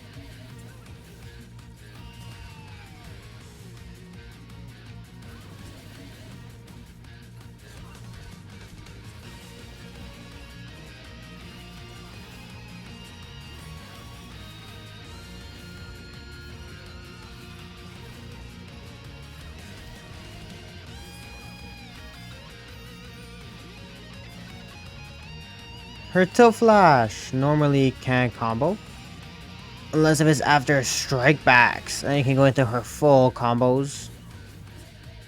Off strike back, this becomes her most damaging starter. So Soi Fon's pressure is really good, having tick throws on her quicks. Even mid combo, her tick throws can be good. You can backstep her tilt flash being safe, so you can, you know, pressure on this. She's really good at just being a pressure monster. Her Anken can frame trap as well, leading to the full combos. Flash in itself can be delayed for a frame trap, bro. This girl just has frame traps on frame traps. Sidestep in this game can be a bit inconsistent, but she has a pretty good one after her second quick. And for Oki, this is when you can try to set up like the charge stuff to hit meaty, surprise him because of the teleport aspect, still being safe. You can also try to set up SP2 charge, but it just takes so long, so you have to be careful with all of these options. Her Toe Flash can be good Oki as well after her flash attacks. Remember, we can combo after strike backs. But on follow-ups though, she doesn't really get anything too crazy. If you smash them away, then maybe you can set up like a fully charged SP1. If you have the time. The teleport is good, but it can be blocked anyways. It just takes too long. And with her fast mobility, she's a crazy threat in neutral because this move has insane reach, being safe. Flash has insane reach. Onken has pretty good reach. Her dash attack as well is very nice. So she's a pressure beast. Yamamoto has this Inferno gauge that increases with flash attacks and signature attacks, and this basically turns him into this state where it reduces his HP but deals more damage and changes the properties of his move, especially SP2 becoming a different move altogether. And quick attacks reduce the gauge, by the way. So that's how you can manage the gauge if you don't want to go into this Inferno state too early. You can combo his Tilt Flash attack. You can hold it for like a tackle, but it doesn't combo. You only get the slash portion in his Inferno state. You get the tackle in his normal state. And his tackle used to be mad broken before. In base form and Awaken, his combos are a bit similar. So what you can do is you can confirm a charged SP2 into his attacks. What's cool about the SP1 link is that you can do the fully charged version after his grab, where you can step, flash attack, continue the combo like so, increasing it.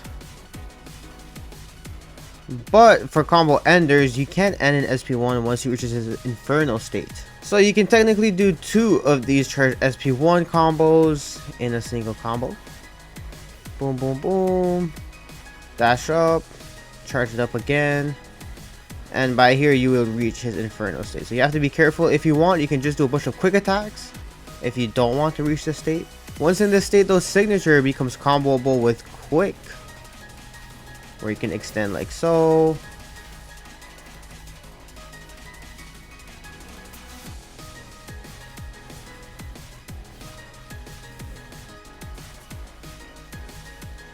SB2, you can combo from it after landing it, which is pretty cool. And what's nice is that it reduces all your Inferno gauge back to 0.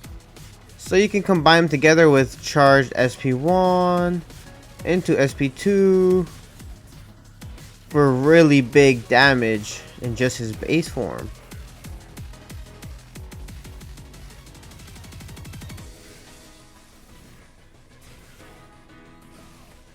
So you can use it as a combo ender after pushing them back. Because normally with your combo enders, this one doesn't really work. Only SP1 works in his regular state, not in his Inferno state. So they kind of change roles when he gets to that. If you do reach his Inferno state, you can go for combos like this, charging it up, and then land signature into quick flash, and then SP2 as an ender. And his combos stay the same in Awakening, except that now he can combo his Tilt Flash with quick, even just a single hit of it, signature with flash this time to increase damage. What's nice is that you can combo his signature with quick attacks even without being in his overheat state, so you can get combos like so.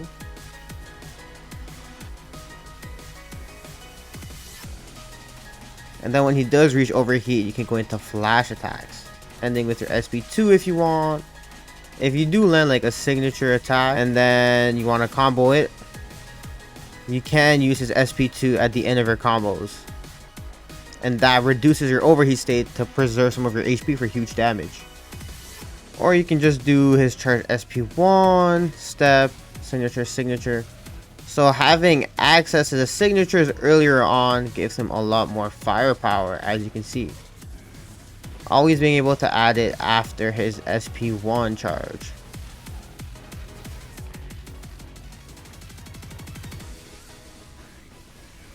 We can combo into his Tilt Flash, ending with SP2 if you wanted to, although not needed. And he can take 6 when sublimated, so that's huge for him. And you can also combo his charged SP1 into step SP2 to get a flash confirmed. And since you have no meter here, you have to go step into signature into your quick and flash attack. That his best combo starters are after grabs, but on regular hits you can still get into yellow reverse, charge SP1, charge SP2, or sorry, regular SP2. And this is his highest output that you kind of want to like prioritize getting into if you can.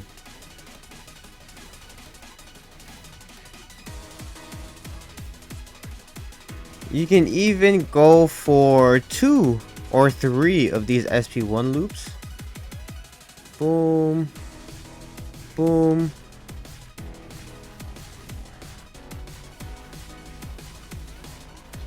Huge damage just off easy stuff, and you still have like 50 spiritual power left over. So you don't even need the SP2s to be honest, but that's what I'm saying, he's very free flowing.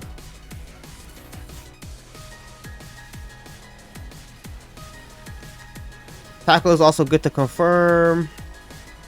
Again, doing 2 of these SP1s or 3 of these SP1s is OD work. Jesus. So he's really free flowing as long as you follow the rule where you can only combo quick after his regular signature. SP2 changes properties once he's in his overflow state, but if it's closed you can combo into flash attacks. And his SP1 also changes to be a combo ender when it's normal, but it's not a combo ender afterwards. So he's a very slow character. He can get tick throws after his first and second quick attacks, but the pushback and speed makes it a bit more inconsistent for him, but it's still a good tool. And that means that he can backstep, although even though he's slow, he can still sidestep sometimes as well, but sidesteps in this game can be very inconsistent. His dash attack is a bit slow, that's the only bad thing, but the pushback makes it really nice to set up his other things. So I can like sidestep here, push them back, and then land my flash as a counter hit. Signature can frame trap into each other, but it's not safe on block, so I can do signature, delay signature, and then connect my full combos here, which can be interesting. But because it's not safe, it's not the best tool. Maybe using SP2 sometimes as like a call out, but you generally don't want to pressure with this too much. If he does outspace you, then his moves are so much better, right? Because he can control this mid-range distance a lot better. I think he's probably the best at controlling this mid-range area. For his Oki, because he's so slow after flash attacks, you can try to do a dash quick, although the timing can be very strict on that. You can also try to do like dash signature to be in that mid-range area, but you can't really confirm this one. His follow-up, you know, it creates more distance, but I think that might be worse for him. You can try to do dash into quick or tilt flash, but it's right out of reach. It's good that he can combo his tilt flash in his awakened form, so in base form it's not as good as an option, but it's just so slow with his movement. Former captain, my boy Shinji. So the thing about him is that he has this tilt flash that's mostly used for pressure that we'll see later on, but it can be used for combos.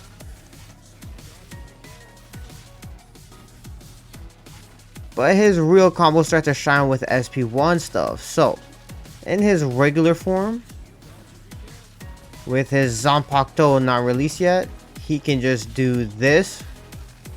Only 1 rep of it after yellow reverse, nothing crazy. But if he lands his SP2 or his Kikon attack, then he gets access to the released version of his Zanpakuto. And you can set this up different ways in pressure. You can do like quick, reset into SP2, and you'll see the icon popping up. So you can call out SP1 whenever you want and just extend it like so. And this can just loop. In base form, you only get simple loops like this, and then we'll awaken because all of his combos are pretty much the same.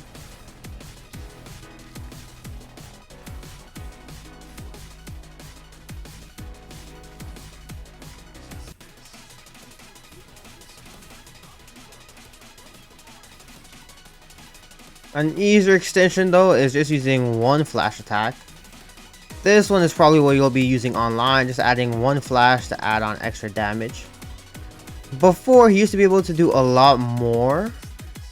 add a lot more of his tools, but now it's still enough to add on enough damage to TOD, so he doesn't lose out on too much, to be honest. Because before, his SP2 used to be a lot easier to get timings down, but you can still do like flash, delay, tilt flash, and then combo up like that. But it's really tight to fit in the optimal flash quick.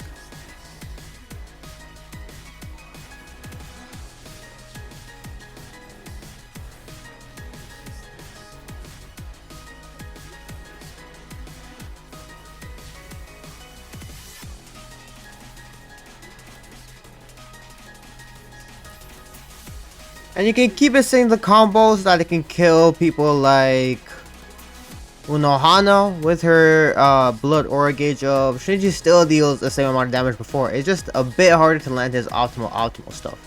So where he shines a lot is his pressure. He has a lot of tick throws. And like everyone else, mid combo, you can stagger as well to his tick throws. But what he has that's really cool is his tilt flash, his anti-breaker. So whenever they throw out a grab, like say for example they try to tech your stuff, when you see them able to tech it, then you can go into your second layer. So for example, if I do this into tilt flash, it counters the breakers because his tilt flash has a unique attribute to it that counters breakers. So even mid combo, I can do my quick. If I know they're gonna tech, go into my tilt flash. He's one of the only characters with an actual anti-breaker attack in the game, which is amazing to have. Not only for the pressure mind games, but also in neutral you could throw this out, and no matter how close they are, it just works. Even if they hold it all the way, you can do it pretty last second because of its anti-breaker properties. So this means in pressure, he doesn't have to rely on like step back stuff that other characters do with his shimmies. He can just rely on his tilt now, his tilt flash. So it helps with his mix-ups, it helps with his neutral, makes him very unique. And then you can layer in this, the breaker with the tilt signature once you have Sakanade released. And also what's nice is that, bro, if you see them trying to zone you out, anything that they throw out, you can do his normal sig and get a counter for full combo. So anything they throw out on reaction, if you have good reactions, you can counter it. And then you can throw in these as layers, because if they see this, they can just grab it, right? They can counter this. But that's why the walk up tilt is really good. So his Oki pretty much revolves around the recess with tilt flash, but he can still get tight dash in pressure. After follow up, it brings him further away, and he doesn't have enough zoning tools. That's his only flaw, but you can still outspace them. It also works as a tick throw after like quick attacks. There I had him set to jab, but my SP2 caught it. So when you have the meter, even mid combo, just delay your string a little bit. And whatever they mash, they can't mash it out in time. The only thing you need to watch out for is flash steps though. So make sure you're not too obvious with your placements of it. If they whiff something, that's a really good time to go into SP2 as well. So if they whiff a grab in front of you, you can get a free SP2 so you can start getting into your loops, into his high damage game plan. So a very unique character, not much zoning, but really good damage output and good pressure. Former Soul Reaper Kai Shiba, he can only combo his SP2 as a combo ender after his quick flash series. And that instantly gives him his gauge up. Without the gauge, his tilt flash is a lot slower. You can't really do anything with it. The fully charged version takes a while, but you can combo this one. So you gain it either with SP2, where the tilt flash is a lot faster now. You guys see the difference? And he gets damage increases. But you can also get it from charging as well with your signature. And he just charges a full gauge ASAP with high speed. With this, he can do these combos.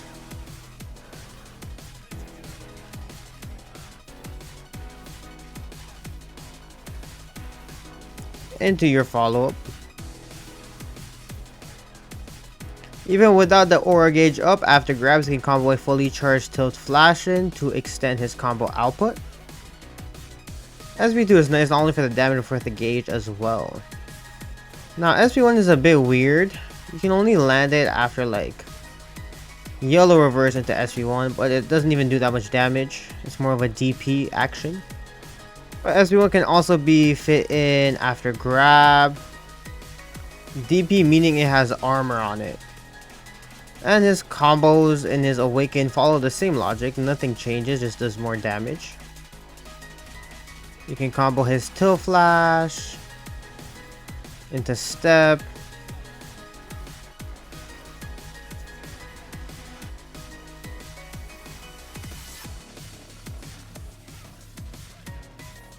There's some pretty cool stuff. For him, doing the SP2 into yellow reverse is probably the best way to maximize damage, but again, these links are really tight as stated in my intro. So what's cool about him? Well, his Oki is insane because he always has his Tilt Flash that can be used. It can reach, hit meaty. And on strike backs, you can continue your pressure up where they can't mash afterwards. And you can also hold it to get the full combo conversion. So you can mix those two around. And what's nice as well is that you can go into his signature after this. Strike back spaces you out safely to get a charge. And then when it's charged up, your timing needs to be a bit more delayed because he's just faster. So you might get counter hit if you do it too early. And for pressure, two of his quicks can tick throw. And if you have your aura gauge active, then you can get a tick throw off his dash quick attack, which is pretty cool. You can do stuff like this, spamming it, repeating at the tip range. And this has some pressure purposes where it becomes plus on block if fully held, where you can continue your pressure. It can also act as a delayed frame trap. With strike backs there, that can be something interesting to master. You can frame trap with that mid combo, fully charge it, get extended combos like this. His signature after yellow can be nice to combo and it looks cool, but it's better to go into his yellow and then charge Tilt Flash. You get more damage from that one. Now it's time for the Espadas, or former Espada, being Nell, and she revolves around her level ups. She can get up to 4 where she can step cancel flashes to continue the combo. She can step, or she has an extra follow-up with her Tilt Flash that she can combo with a step after as well. And she also has this extra Zero follow-up. It only combos with yellow when you're really close to the corner though, so you can only do follow-up after it. More importantly though is that she revolves around her SP1, pressing flash again for a second follow-up and then step again. And this is her most damaging combos if you have enough SP for it. Now in yellow reverse, you can kind of get a level, but only in awakening. In base form, it doesn't charge fast enough. Before, you could combo her SP2 after yellow as well with like a step, but now you can no longer connect flash afterwards, so it kind of nerfs her damage a little bit. In exchange though, they made so that you can invest her levels into the SP2 to charge it up. All 4 levels does insane damage, but you'll never get a chance to really use this in games. The most you can add in a combo is just 1 level, but even then you can't combo afterwards anyways. Nothing links, you know, SP1 doesn't link, no follow-up link, so that kind of sucks. So if you don't have SP after grab, you can link her Tilt Flash follow-up stuff in for extra damage, so you can still get good damage even without the SP stuff. And in your combos, buy 2 of these, you'll probably build enough for an SP1. And then you just need 2 of her levels to actually get the optimal confirm off of SP1. And you can yellow reverse, continue the combo if you wish. What's nice though is that her yellow reverse after her SP1 is a bit more flexible than other characters, so that can make for more optimal extensions. But it's very tricky nonetheless, and very inconsistent.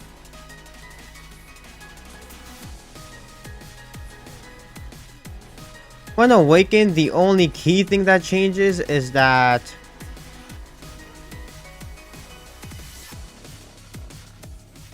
you can now get a level mid combo after the yellow pop, so that can help to increase her output tremendously.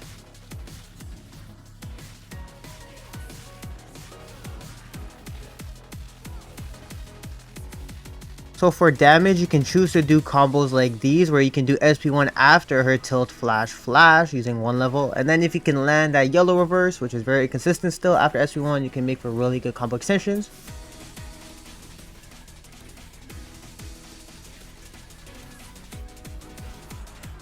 Or much more easily and consistent if you don't want to, you know, risk wasting a yellow reverse, is you go for these. Pop the yellow, charge it up, and still have enough for another SP1 extension. I think this is probably going to be your online combo. Flash, you should probably go for SP1 first, so that way when you yellow reverse, you gain SP back. Because you gain like 30 back for it. Charge to get a level, and now you're at 3, so you can get extra extensions. Comboing with quick attack though, don't forget that. Just be careful of going too long because the combo may drop. The only thing is SP2, even after knocking them away, SP2 is so slow, it doesn't even combo. So I don't know, they killed the use of that ability mid combo in my. What's good about Nil is her pressure, not because she has tick throws, which can be a bit more inconsistent, but her backstep is really good because her flash attack is always in range. Her side steps are there, they do exist, but this game is inconsistent for these side steps. But it's nice how she can always backdash away and be within range to pressure. Her dash quick attack can be delayed a little bit to frame trap, which is interesting. With her level, she can do interesting pressure like so. So she can dash in, dash back, and then get some punishes. She's able to apply pressure even off her tilt flash that reaches from far, and this frame traps off the second follow-up. The third follow-up frame traps as well with the Zero. And what's nice about this Zero as a frame trap is that it's auto-timed. You're able to charge up a level, combo up, get into your SP1 twice because I have 4 levels again.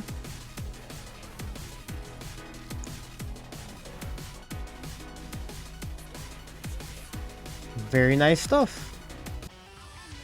That makes it a pretty good frame trap.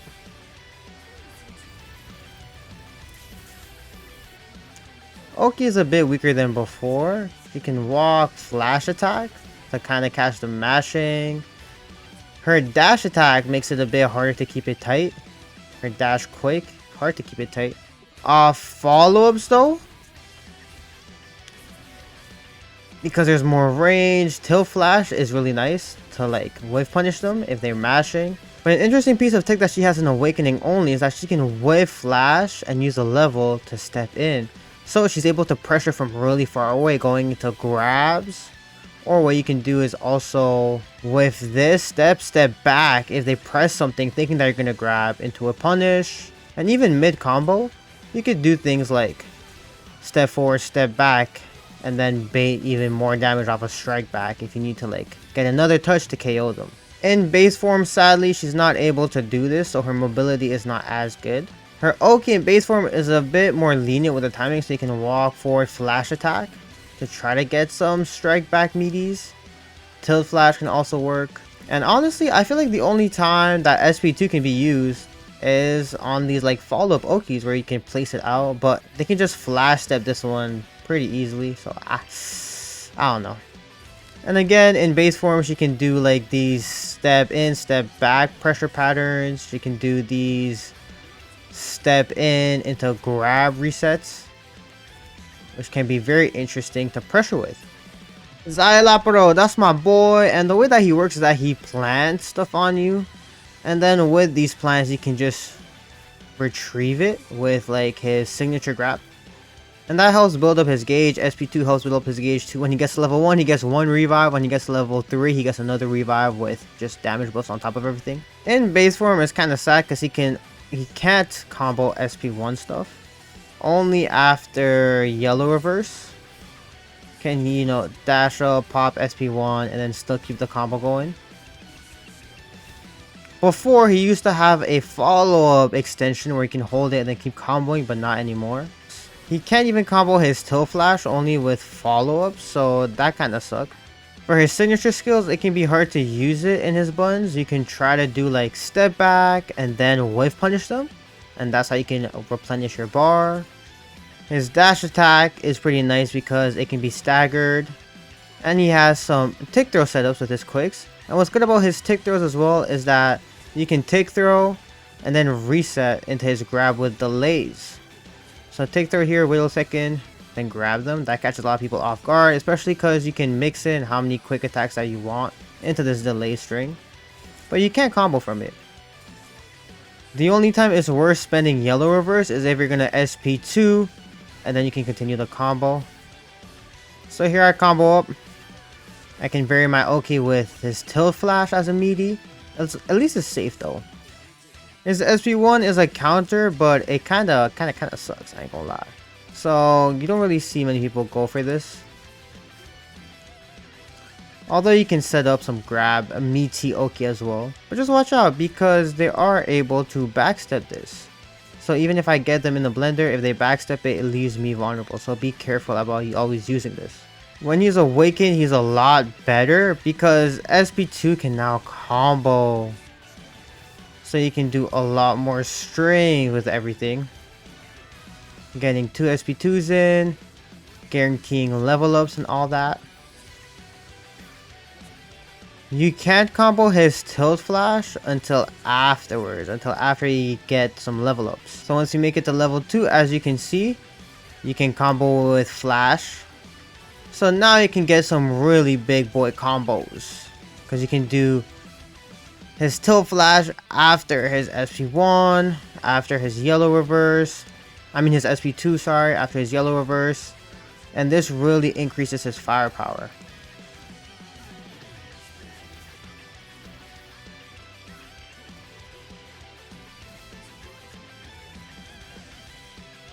What's nice at level 2 as well is that you can combo his signature grab.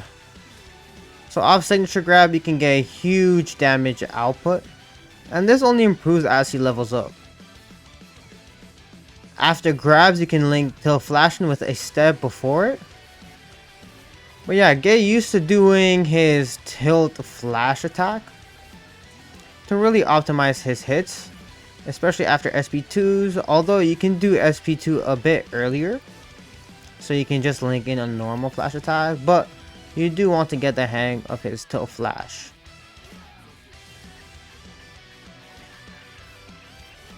On weaker characters, unawakened, you can get some TODs off this too.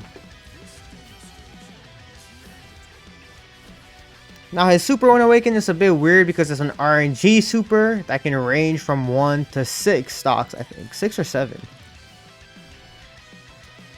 And the highest one being the heart. But the more levels you have, the more fighting spirit you have, and if you soul break, that increases your odds of getting a good pull. It can be faster to get your level ups depending on how many stocks you have on them instead of always relying on SP1. In awakening, his quick does tick throw. A bit inconsistent though, and his pressure is pretty much the same. You can do dash quick into signature as like something to throw them off, but his backstep pressure is really good now because flash always brings him super close, and he's able to tick throw even the third hit, so that kind of helps him out. Because of the added range on his flash attack, his Oki is just flash attack only for the first set though.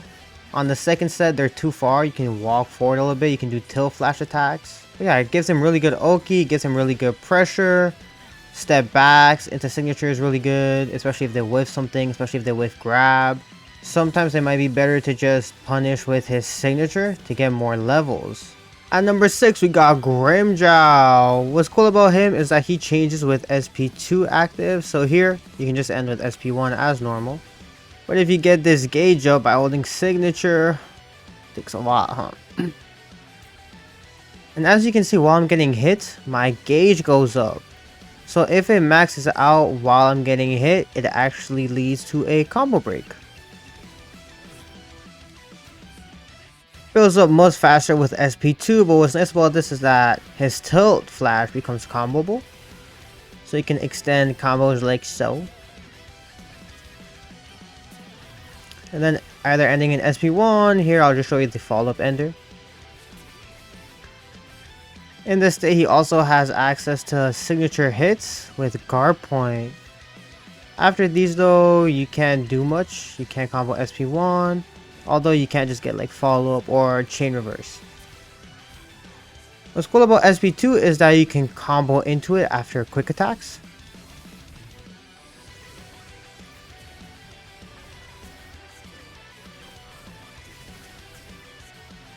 It's pretty good damage, eh? But with SP2, you can combo it into flashes after flashes, which greatly increases the damage instead of doing the quick version, although the quick version can be more consistent if you don't have the distance down.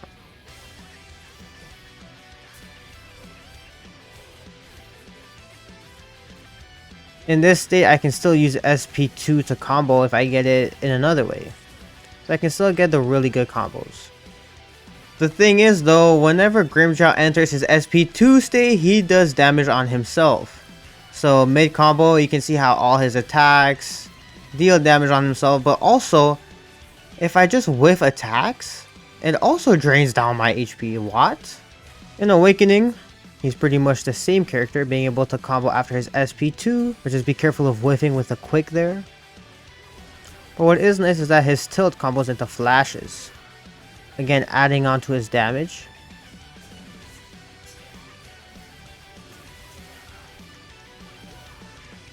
So you can put it all together to get high damage and combos like these.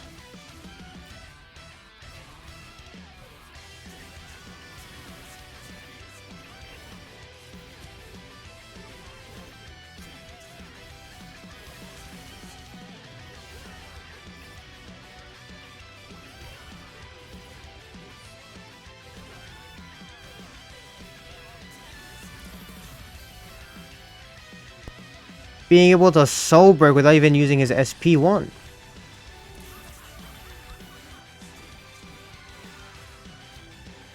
But sometimes, depending on what hit you get, it might be better just going into stray flashes, so no quicks at all, not adding quicks. You can add a tilt flash here and there, but quicks can kind of scale his combo output a little bit more, so keeping it with flash, depending on the situation, can be better.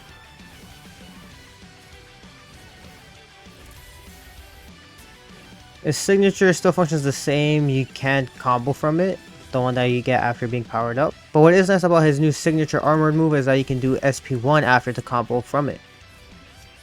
At the end of his flash combos, it keeps them close so you can get dash up pressure. You can also try to link in his tilt flash, but without his powered up version, it doesn't do much except that you can combo strike backs. When he's powered up, he hits them a bit further away.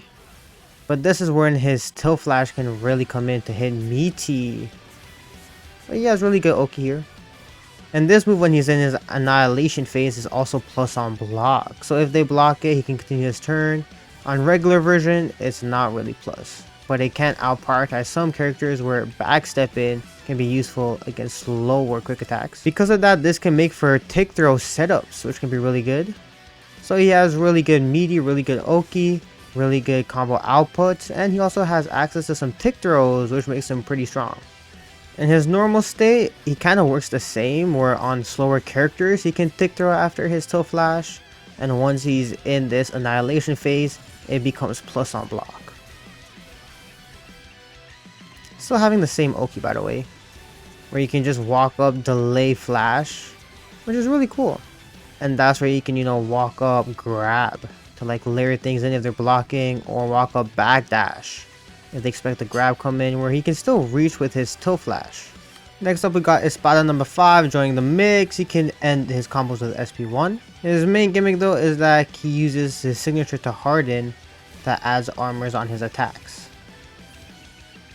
SP1 has a version where you can charge it so that it becomes an unguardable attack, a breaker thing. Because of that, he's more of a grappler, being really good on pressure. Like he can tick throw off his quick attacks. Especially good to do SP2 during block if you know they'll match. But the thing is that grabs can grab you out of these animations. Grabs and flash steps. So you have to be careful of that.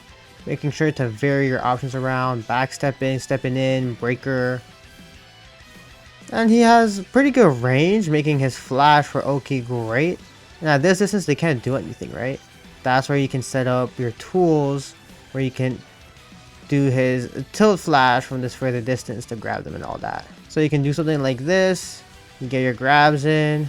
He's just really good at manipulating this distance, this range. Walk up, boom, follow up, or you can go into his yellow chain reverse. When he awakens, a key mechanic that he gets when he has 4 or less Konpaku is that he grows another set of arms, which basically buffs all of his damage. So he does insane damage of all of his hits now. So key counterplay against Noitora is to not let him get to his 4 Konpaku state, because he just spits out damage off of simple flash attacks. Right here, it already brings him up into the red. You don't even need to ho-ho up.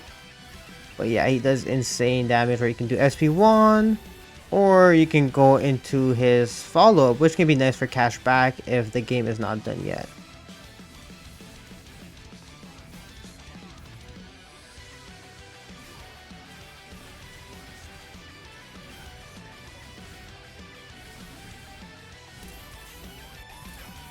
So for pressure, his dash quick is different, and you can actually pressure from it. You can actually use it to pressure, to frame trap also. Because it's so plus though, you can't tick throw from it. But at least they did improve his backdash, which is still not the greatest. Although sidestepping works because he's just so plus. So you can do sidesteps into grabs, which is insane work. And if he has his armor up, because of his breakers, he can link a breaker in and they can't even mash through it, right? So he has his armor up. He can go into SP2 setups. That makes it hard to challenge and deals insane damage. His Oki is really insane with this dash quick because it actually reaches. So you can sidestep into this dash quick. So no other character really has like a dash or a sidestep Oki setup, except Noitora, which is really cool.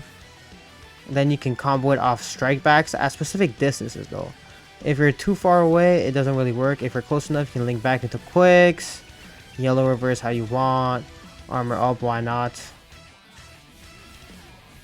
Yeah, because of his range, bro. Because of his range, his constant threat to grab you, he's insane in neutral. Sidestep quicks, brings him forward, pulls you back in. Pulls you back in and still leaving you out of range, right? Imagine if he pulls you in, has armor up, and then he goes into his flash attacks, armor through your hit. So you really need to start flash stepping against him, but with his new buffs, he can actually punish flash steps now with his quicks. Before he couldn't do this, but now he's a lot faster, so that's great. On top of being able to like sidestep it as well if you're really woke like that. And even if they do flash step and you have your armor, bruh. Ukiyoda, at a basic level, he can do SP1 as a combo ender. And the thing is that he's pretty much the same in all of his forms. He can do his SP2 and then combo it up. But whenever you land his Zero, it uses up some of his HP. What's nice about SP2 on top of helping you to extend combos is that it regens your HP. And if you actually hold it, you regain more HP at a faster rate. So that's good for like neutral purposes, but you can't combo with the held version. Now, no matter how low you get, you can't KO yourself from the Zeros. His best combo starter though, it's off of Tilt Flash because you can go into his signature, Flash signature, SP2. Then you get another Tilt Flash in. And you can just loop it up like so. You can also add it after his grab, which makes his grab really good.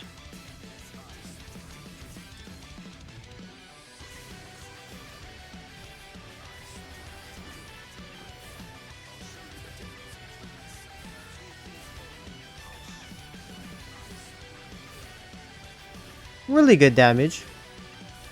So when he awakens, he gets really good damage off these, and Ukiyoda is known for his really big damage.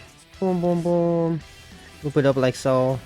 I guess it's nice that he only has like one key combo to keep track of. You can get 2 SP2 extensions in one combo. The only thing is that sometimes you might not want to use his Zeros. Sometimes you might want to wait until you have enough for SP2. So you have to play smart depending on how low your health is. Even without the Zeros, he still does pretty good damage. He's also one of the few characters that has a reawakening where he gets even stronger.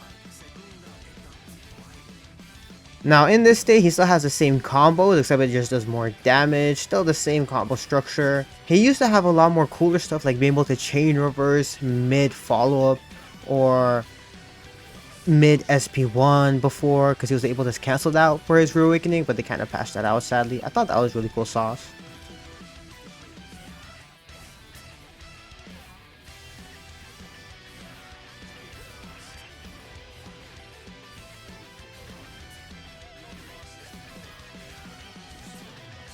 He does have a different combo stuff that he can go into. So for example, he can do his Zero and then yellow reverse it, then still being able to tilt into it,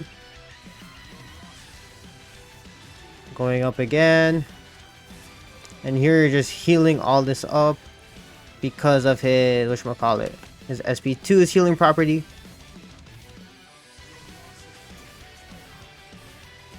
Something else you can do is after his yellow, you can do step into Zero into quick attacks.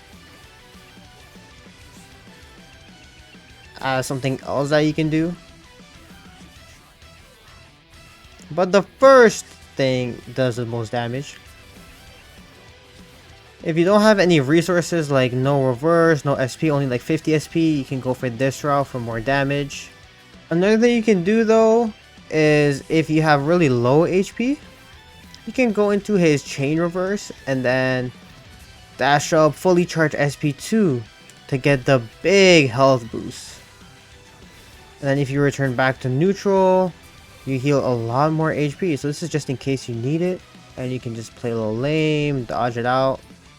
A really cool combo ender that Ulquiorra can do after reaching that 30% now or never state on his smashes is smash them away, step, and then do SP1, which is a really good high damaging tool to end off characters if you've exhausted all your other resources and have like 50 SP left.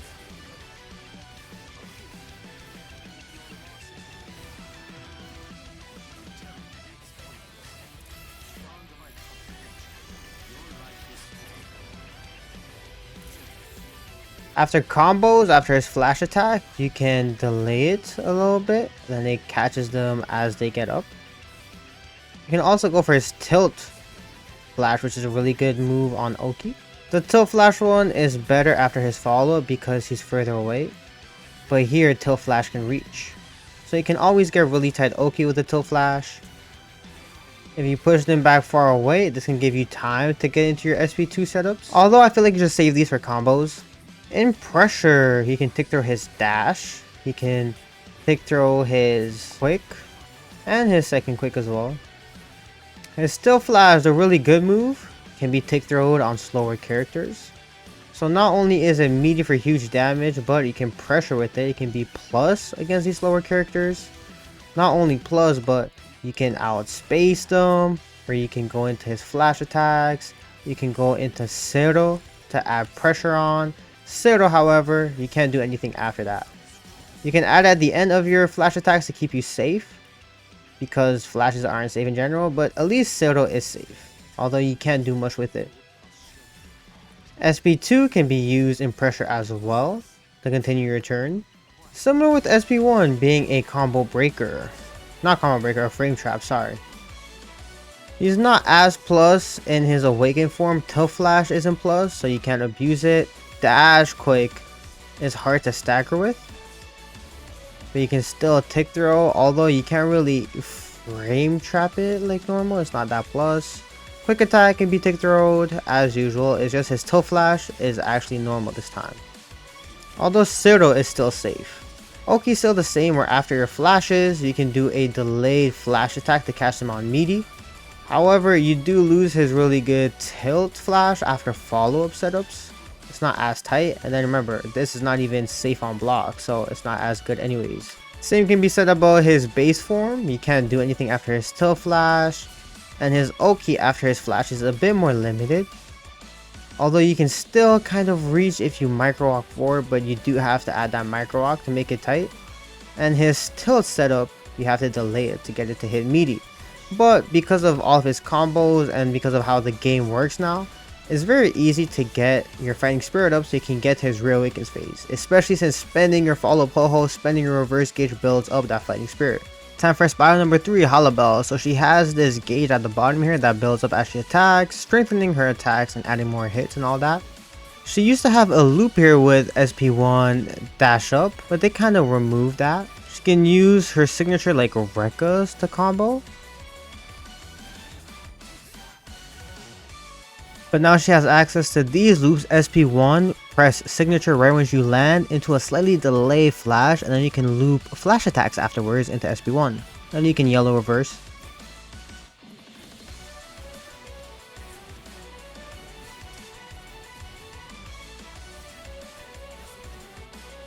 So signature quick, you can't really combo it, but what you can do if you're close, you can go into SP1, quick attack, and then go into these loops. It's another way to layer it, I suppose. But doing signature flash is way better after yellow flash. Then you can go for the follow-ups. After grab though, it's always better to go in signature into her flash and then extend it like so. Into the loops.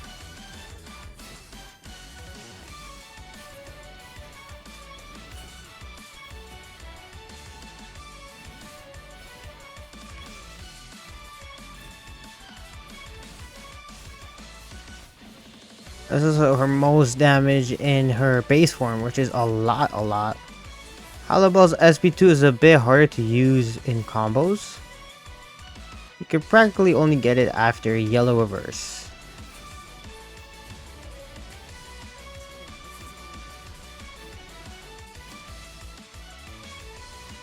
Or after grabs, I guess, if you want to land huge damage, huge quick damage. The only time that you'd use signature into quick is after her tilt flash. Because that's the only way you can combo it. So you can go tilt flash, holding it, and then you can get this route, but making sure that you're close enough. Which still works after grab if you really want to like challenge yourself, but it's not as good as just this one. This is the main one that you should go for every time.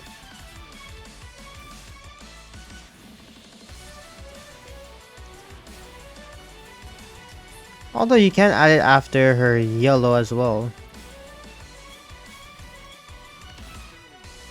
For some combo variety. In Awaken, she works the exact same. Having the same timing on the loops too. But of course it does more damage.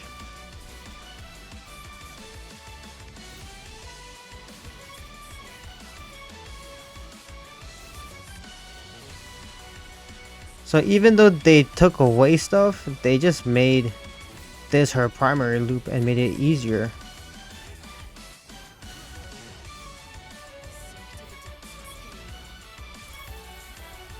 And all that was just in sublimation. So in Spirit Drive, her main loop spits out damage. And all that was just in sublimation. So in Spirit Drive, she spits out damage easy, either with her signature flash main loop, which is most optimal, or her harder signature quick loop, which is used after her tail flash mostly. But besides that, she cooking. The only thing though is that her combos can be a bit harder online with added lag because she's a very timing heavy character, so make sure you practice.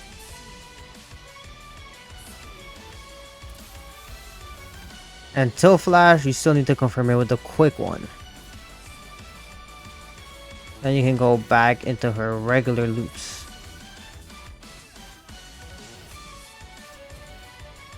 And you can still add it after this, because why not?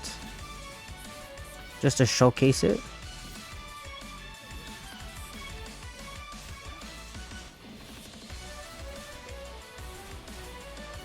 So yeah, you never really have a reason to use SP2 unless if it's like as a DP for defensive purposes, and you can try to get the yellow reverse to pop here, but the timing is strict. She has huge mobility with her signature being able to dash all around, and then you can cancel it by pressing circle again. So you can go into fake outs from neutral and then just hit them whenever, right? I can go into fake out, backdash, fake out this, I can get a full combo. What's nice about her signatures is that they space you out. And they're also safe. So the quick one is safe. The flash one is safe. And you can backstep after this too. And then still be in reach to pressure. Not only safe, but if you're close enough, these can tick throw. Insane. Tick throw on hit as well. And what's crazy is that her signature flash, if you land it, it's so plus that you can just continue your turn. So you can pressure from this. You can backdash pressure, punish them. You can go for delayed grab to tick throw them. So this one actually is so plus that I need to time it. And her toe flash is just a multi-hitting special that like outspaces them, keeps them really far away.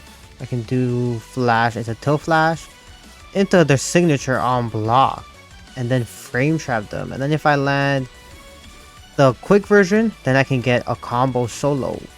And remember, you can layer this dash by canceling it and then stepping back. And that's how you bait options from them. So yeah, pretty insane pressure, not gonna lie, especially if they don't have the tools to keep up with Halabel. Especially if she has the SP available too. On Oki, not only does she have the good resets, but she can also go into a meaty signature quick. And remember, on strike back it combos. And then say they see you go for like signature quick on Oki, right? It's safe anyways, but next time what you can do is you can fake it out by doing signature into nothing grab. Oh my god, the layers are crazy. Oking off the follow-up is a bit harder for Halabel. Unless you do dash, flash as well, which is still solid. You can also delay your timings on these loops to get resets as well. So they're at delayed on purpose to get strike back. And remember, even if they block it, it's plus. And yeah, everything for her kind of works the same in base form, just not having as much damage and range, obviously. The only difference is you can't go into signature quick after tilt flash on block. This is still plus crazy work. Yeah, this character is top tier for sure, for sure. Spot on number 1, Stark. He's interesting because he has 2 phases, a zoning phase and then like a more rushdown phase. So in his zoning phase, he can't use his flash attacks unless he charges it up with his signature. So as you can see, I need to charge it up. And then I can use his flash attacks, which are these long range tools. And from far away, you can actually like pretty much spam these. You just need to be careful for flash steps. Signature, the longer you hold it, the faster it builds up, increasing in speed. So if you're close enough, you can do flash, quick, ending off with flash into a follow-up. The follow-up doesn't use SP though, it actually builds it up. His step quick is like Uryu's, but you can't really combo it. After his quick attacks, you can go into his SP1. Same thing with SP2. You can go into SP1 from pretty far away as well. What's nice is that you can combo extend with SP2 mid combos, kind of like being those chain reverse SP based attacks. But what's nice is that in this phase, you can go into your flash attacks while it decreases without it really using it. So I'm technically at like 0 and I can still spam my flash attacks until the timer runs out. SP2 state also powers up your SP1, but you can charge up during this SP2 phase until it runs out. You can do it after flash attacks as well. And you can yellow reverse if you're close enough, just not far though. He also has a tilt flash that you can't really combo, but you can hold it. The only time it's comboable is after SP2, in which you can combo into your quick attacks.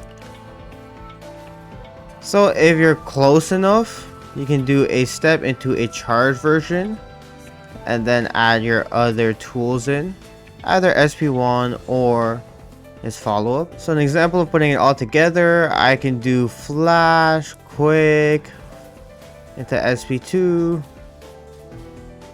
But you have to be careful because you might be too far to land that yellow reverse. That's why I had to use quicks there.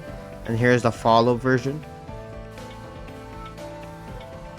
And the thing about SP2 is that you want to pop it in combos, but because these use up so much SP, you might not really get the chance. So some people like to pop it in neutral and then use his flash attacks to spam out in neutral, especially because this string is super safe. You can't really punish it unless they have flash step. But if they have no reverse up, Stark becomes very oppressive, being a faster zoner than Uryu, for example.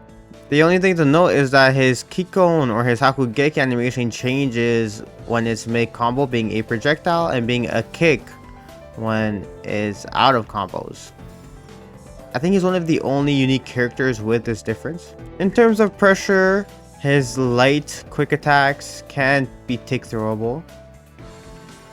But he's usually not even at this range anyways, he's usually at the far range. And what's really simple with him is that he can stagger his buttons to get strike backs.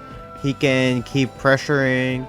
And they can't really challenge even Hakugeki unless they have flash steps. So here I can stagger my tools, go for a follow-up. This is like his key combos when he's zoning.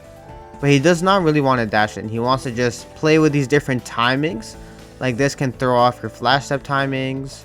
And he's not the greatest at punishing these flash steps. His quick doesn't really turn around right away.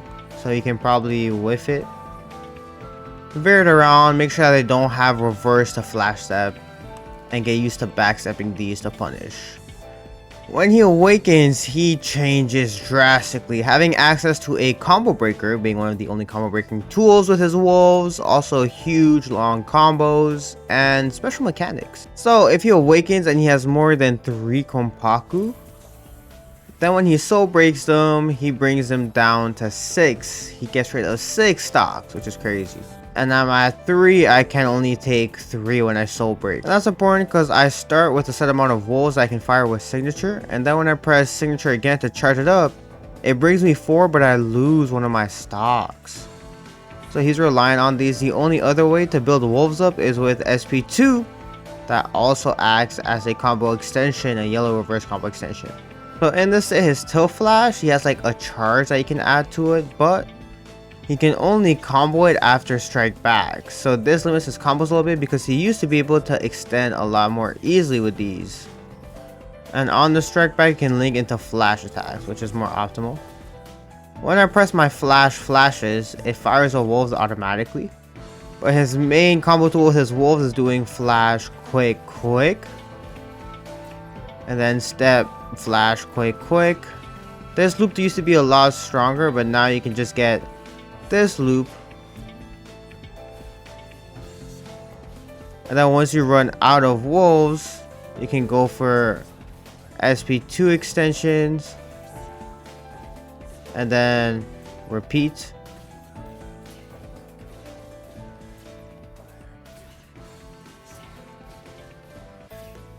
And make sure you have the distances down. And from here you can yellow reverse, charge up the wolves, go up again. That's his main loop, but you can also just enter combos with SP1. Here's just a variation if you don't have like the stock wolves, an alternate route to his loops.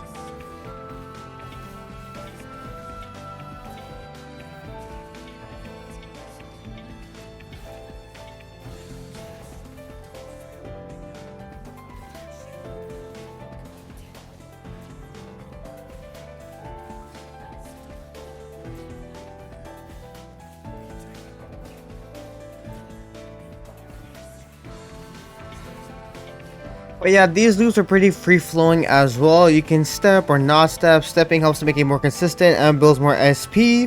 But the more you step, the more likely the combo is to drop at the end there. So you can just end it off early, and here's just another variation of it.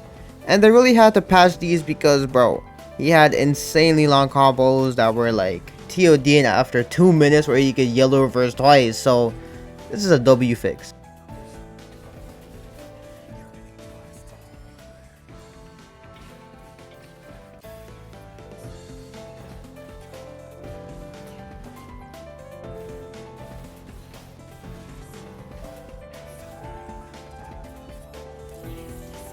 Something cool about him is that if you press his signature right before getting hit, it can act as a combo breaker, which is really cool if you can get the timing right. His pressure is interesting, can tick throw off his first 2 quick attacks, even mid combo. His first quick is really good because he can stagger it into itself because it's plus on block. Even after flash attack, you can flash attack delay quicks to kind of get a semi frame trap. And he's able to take through off flash as well against characters with slower jabs. His tilt flash is safe, and remember you can counter hit with it, so backdash pressure can be very nice with him because of his range. On top of having wolves, right? So backdash pressure is crazy because you can throw the wolves out. It's better to hold on to the wolves during combos though. It's not too good to waste it on in pressure, you know? For Oki, he has a lot of pushback on his tools, where tilt flash can be nice to kind of meet you at, which is where you'll get your strike back counter hits that can combo.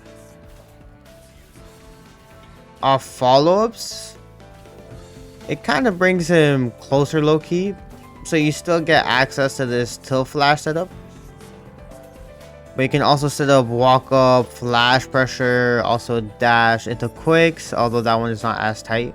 Now for his wolves, SP2 is nice to gain some, but I'm pretty sure this has a limit on its usage. SP1 itself, when you have wolves available, it does one type of move using up some of the wolves to attack.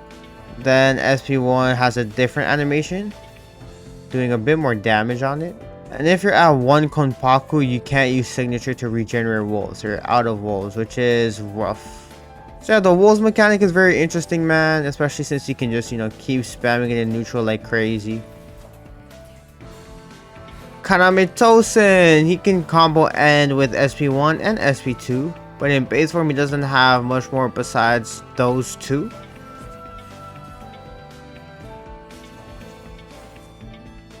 These change properties when they're done after a strike back, like SP2 having these follow-ups, and then in Awaken we can combo from it. Another thing is that he has his signature as a counter that he can combo. So that's good to know.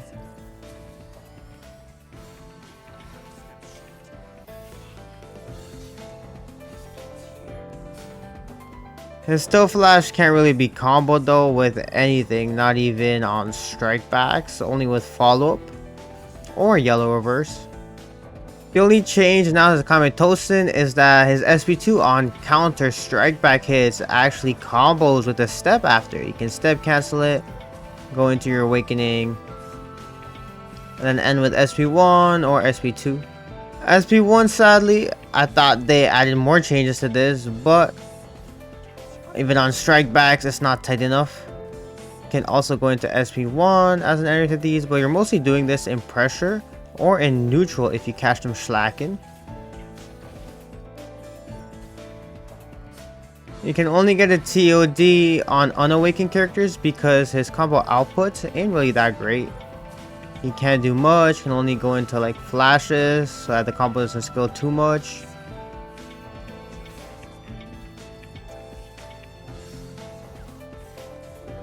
Because here if we add quicks, it doesn't end up soul breaking, and he gets 5 off that. So his unique gimmick is that you can't see them in the dark, so the opponent can't see me once I backdash into the dark. So added with movement and this move, it can be kind of good. The only thing is that the tilt flash, remember, you can't really combo it.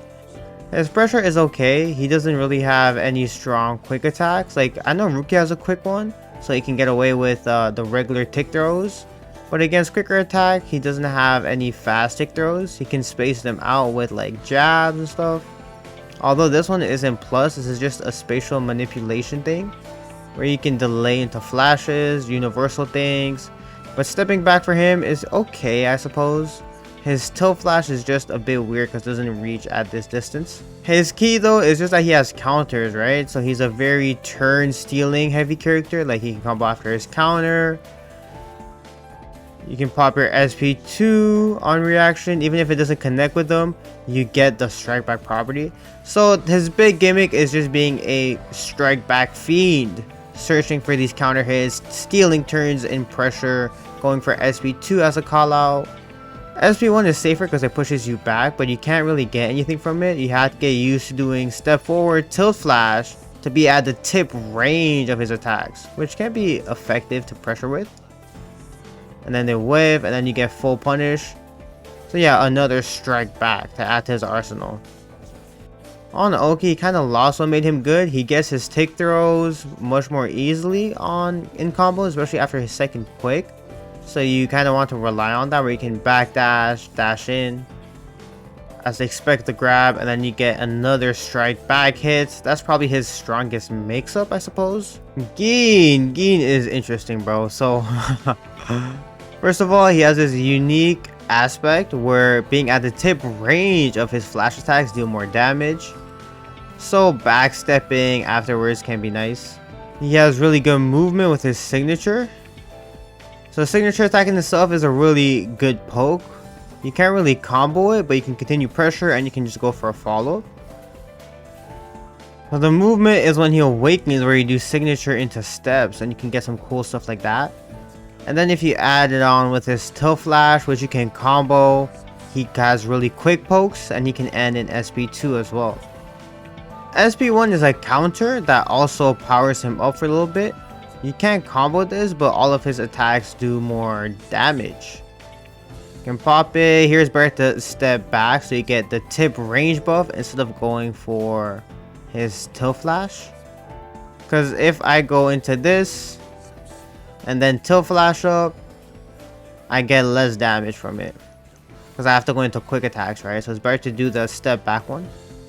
So after grabs, you can step back and land a flash attack to be at the tip range once again. So in awakening, you can land high damage like this, stepping back every time. And to compare, I want to show you the difference when he has his SP1 counter state active, Snake Possession. Boom, boom, boom.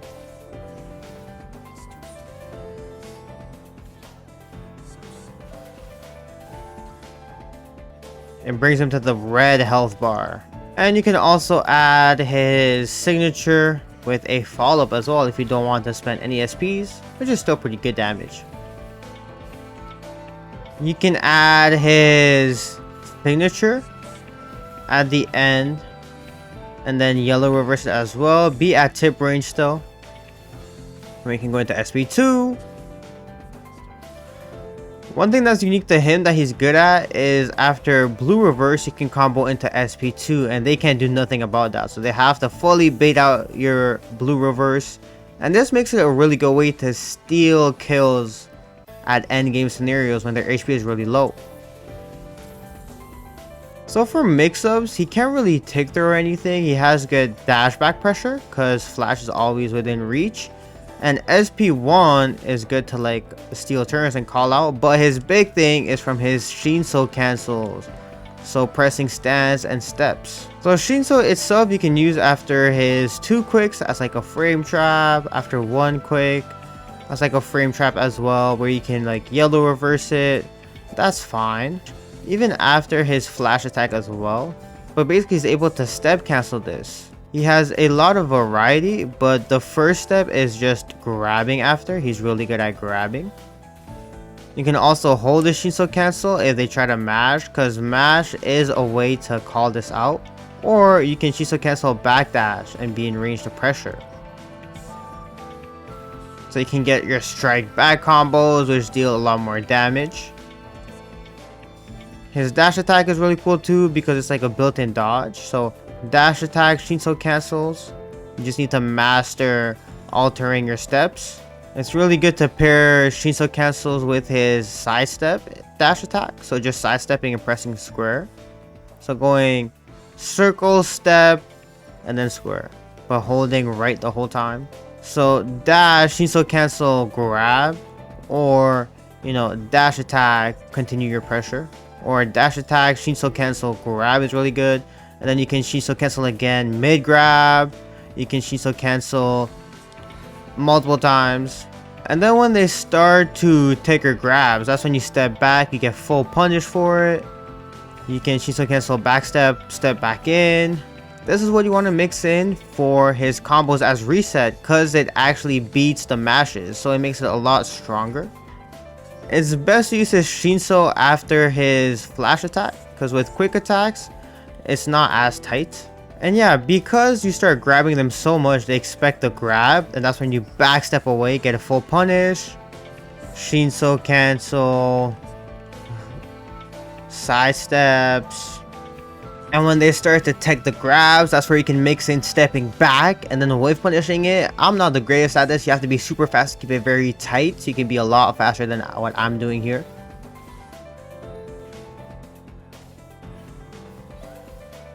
And this has tons of layers with sidestepping with his dash attack. You can also add in side steps where you can sidestep a couple quick attacks, especially if they're slower. So you can really freestyle this mix-ups around having really strong Oki.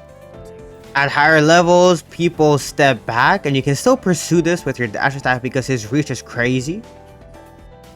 But even the grab can be meaty enough to avoid backsteps if they're too slow. The only thing is, after follow-up, since you can't do Shinso, you can't combo it at all, you can't really go into the tight Shinso cancels, but you can still do pressure from a distance, since Shinso has crazy reach, zoning them out, so he also has that in his bag. And the longer you charge it, you can reach full screen away, so this can be a very annoying tool, especially because the normal version has pretty good reach still at this distance.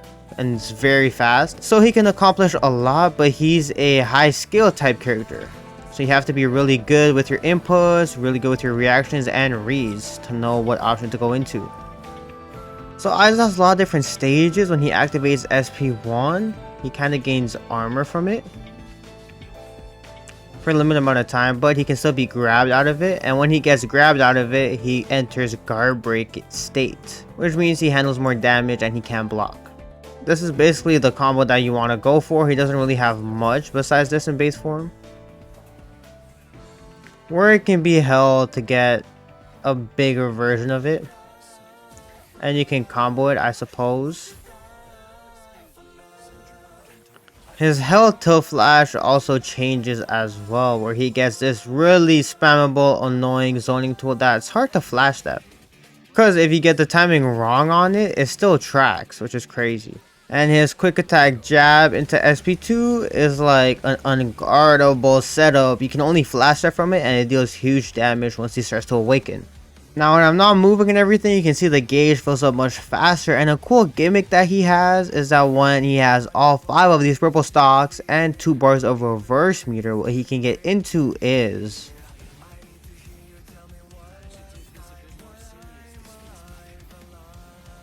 when I have all 5 of the stocks, if I mash L3, R3, Kyoka Suigetsu activates to nullify their Kikon.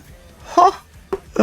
This man goes so hard, man. He can only use this once per turn. Doesn't work on Ichigo or Tosin, I believe.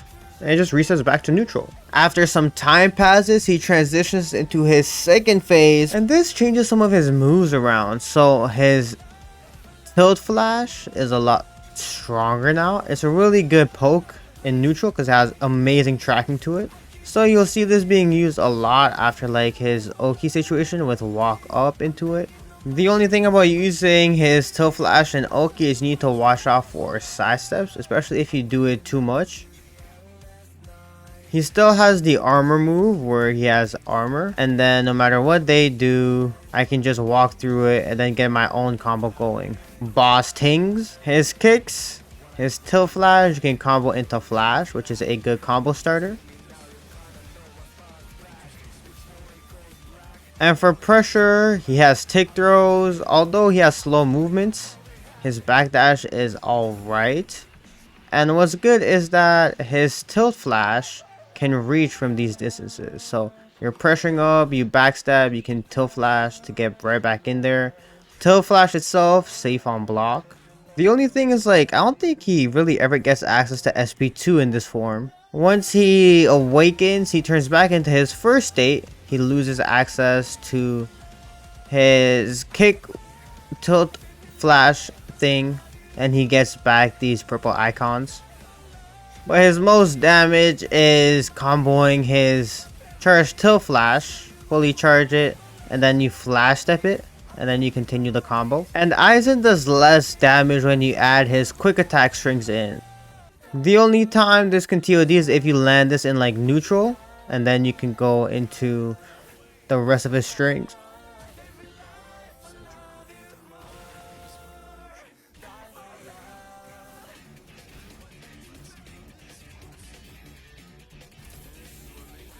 And this move, bro, it's so easy to just spam this, throwing it around. If they don't have the flash step timings, like I said, a lot of players can struggle with this online, especially with the lag. So a lot of people hate Aizen players on top of like his armor state, and you can just mash through everything like you're just pulling up.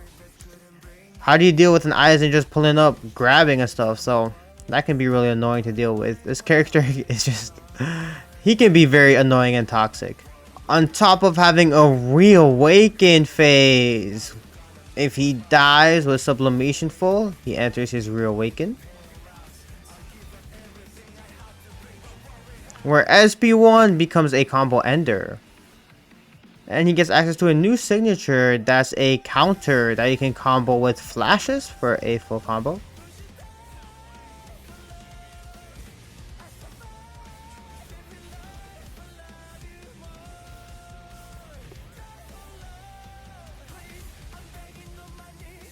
You're also able to combo his tilt flash from further away after grab, so that adds on extra hits after the grab, which works after his yellow reverse as well.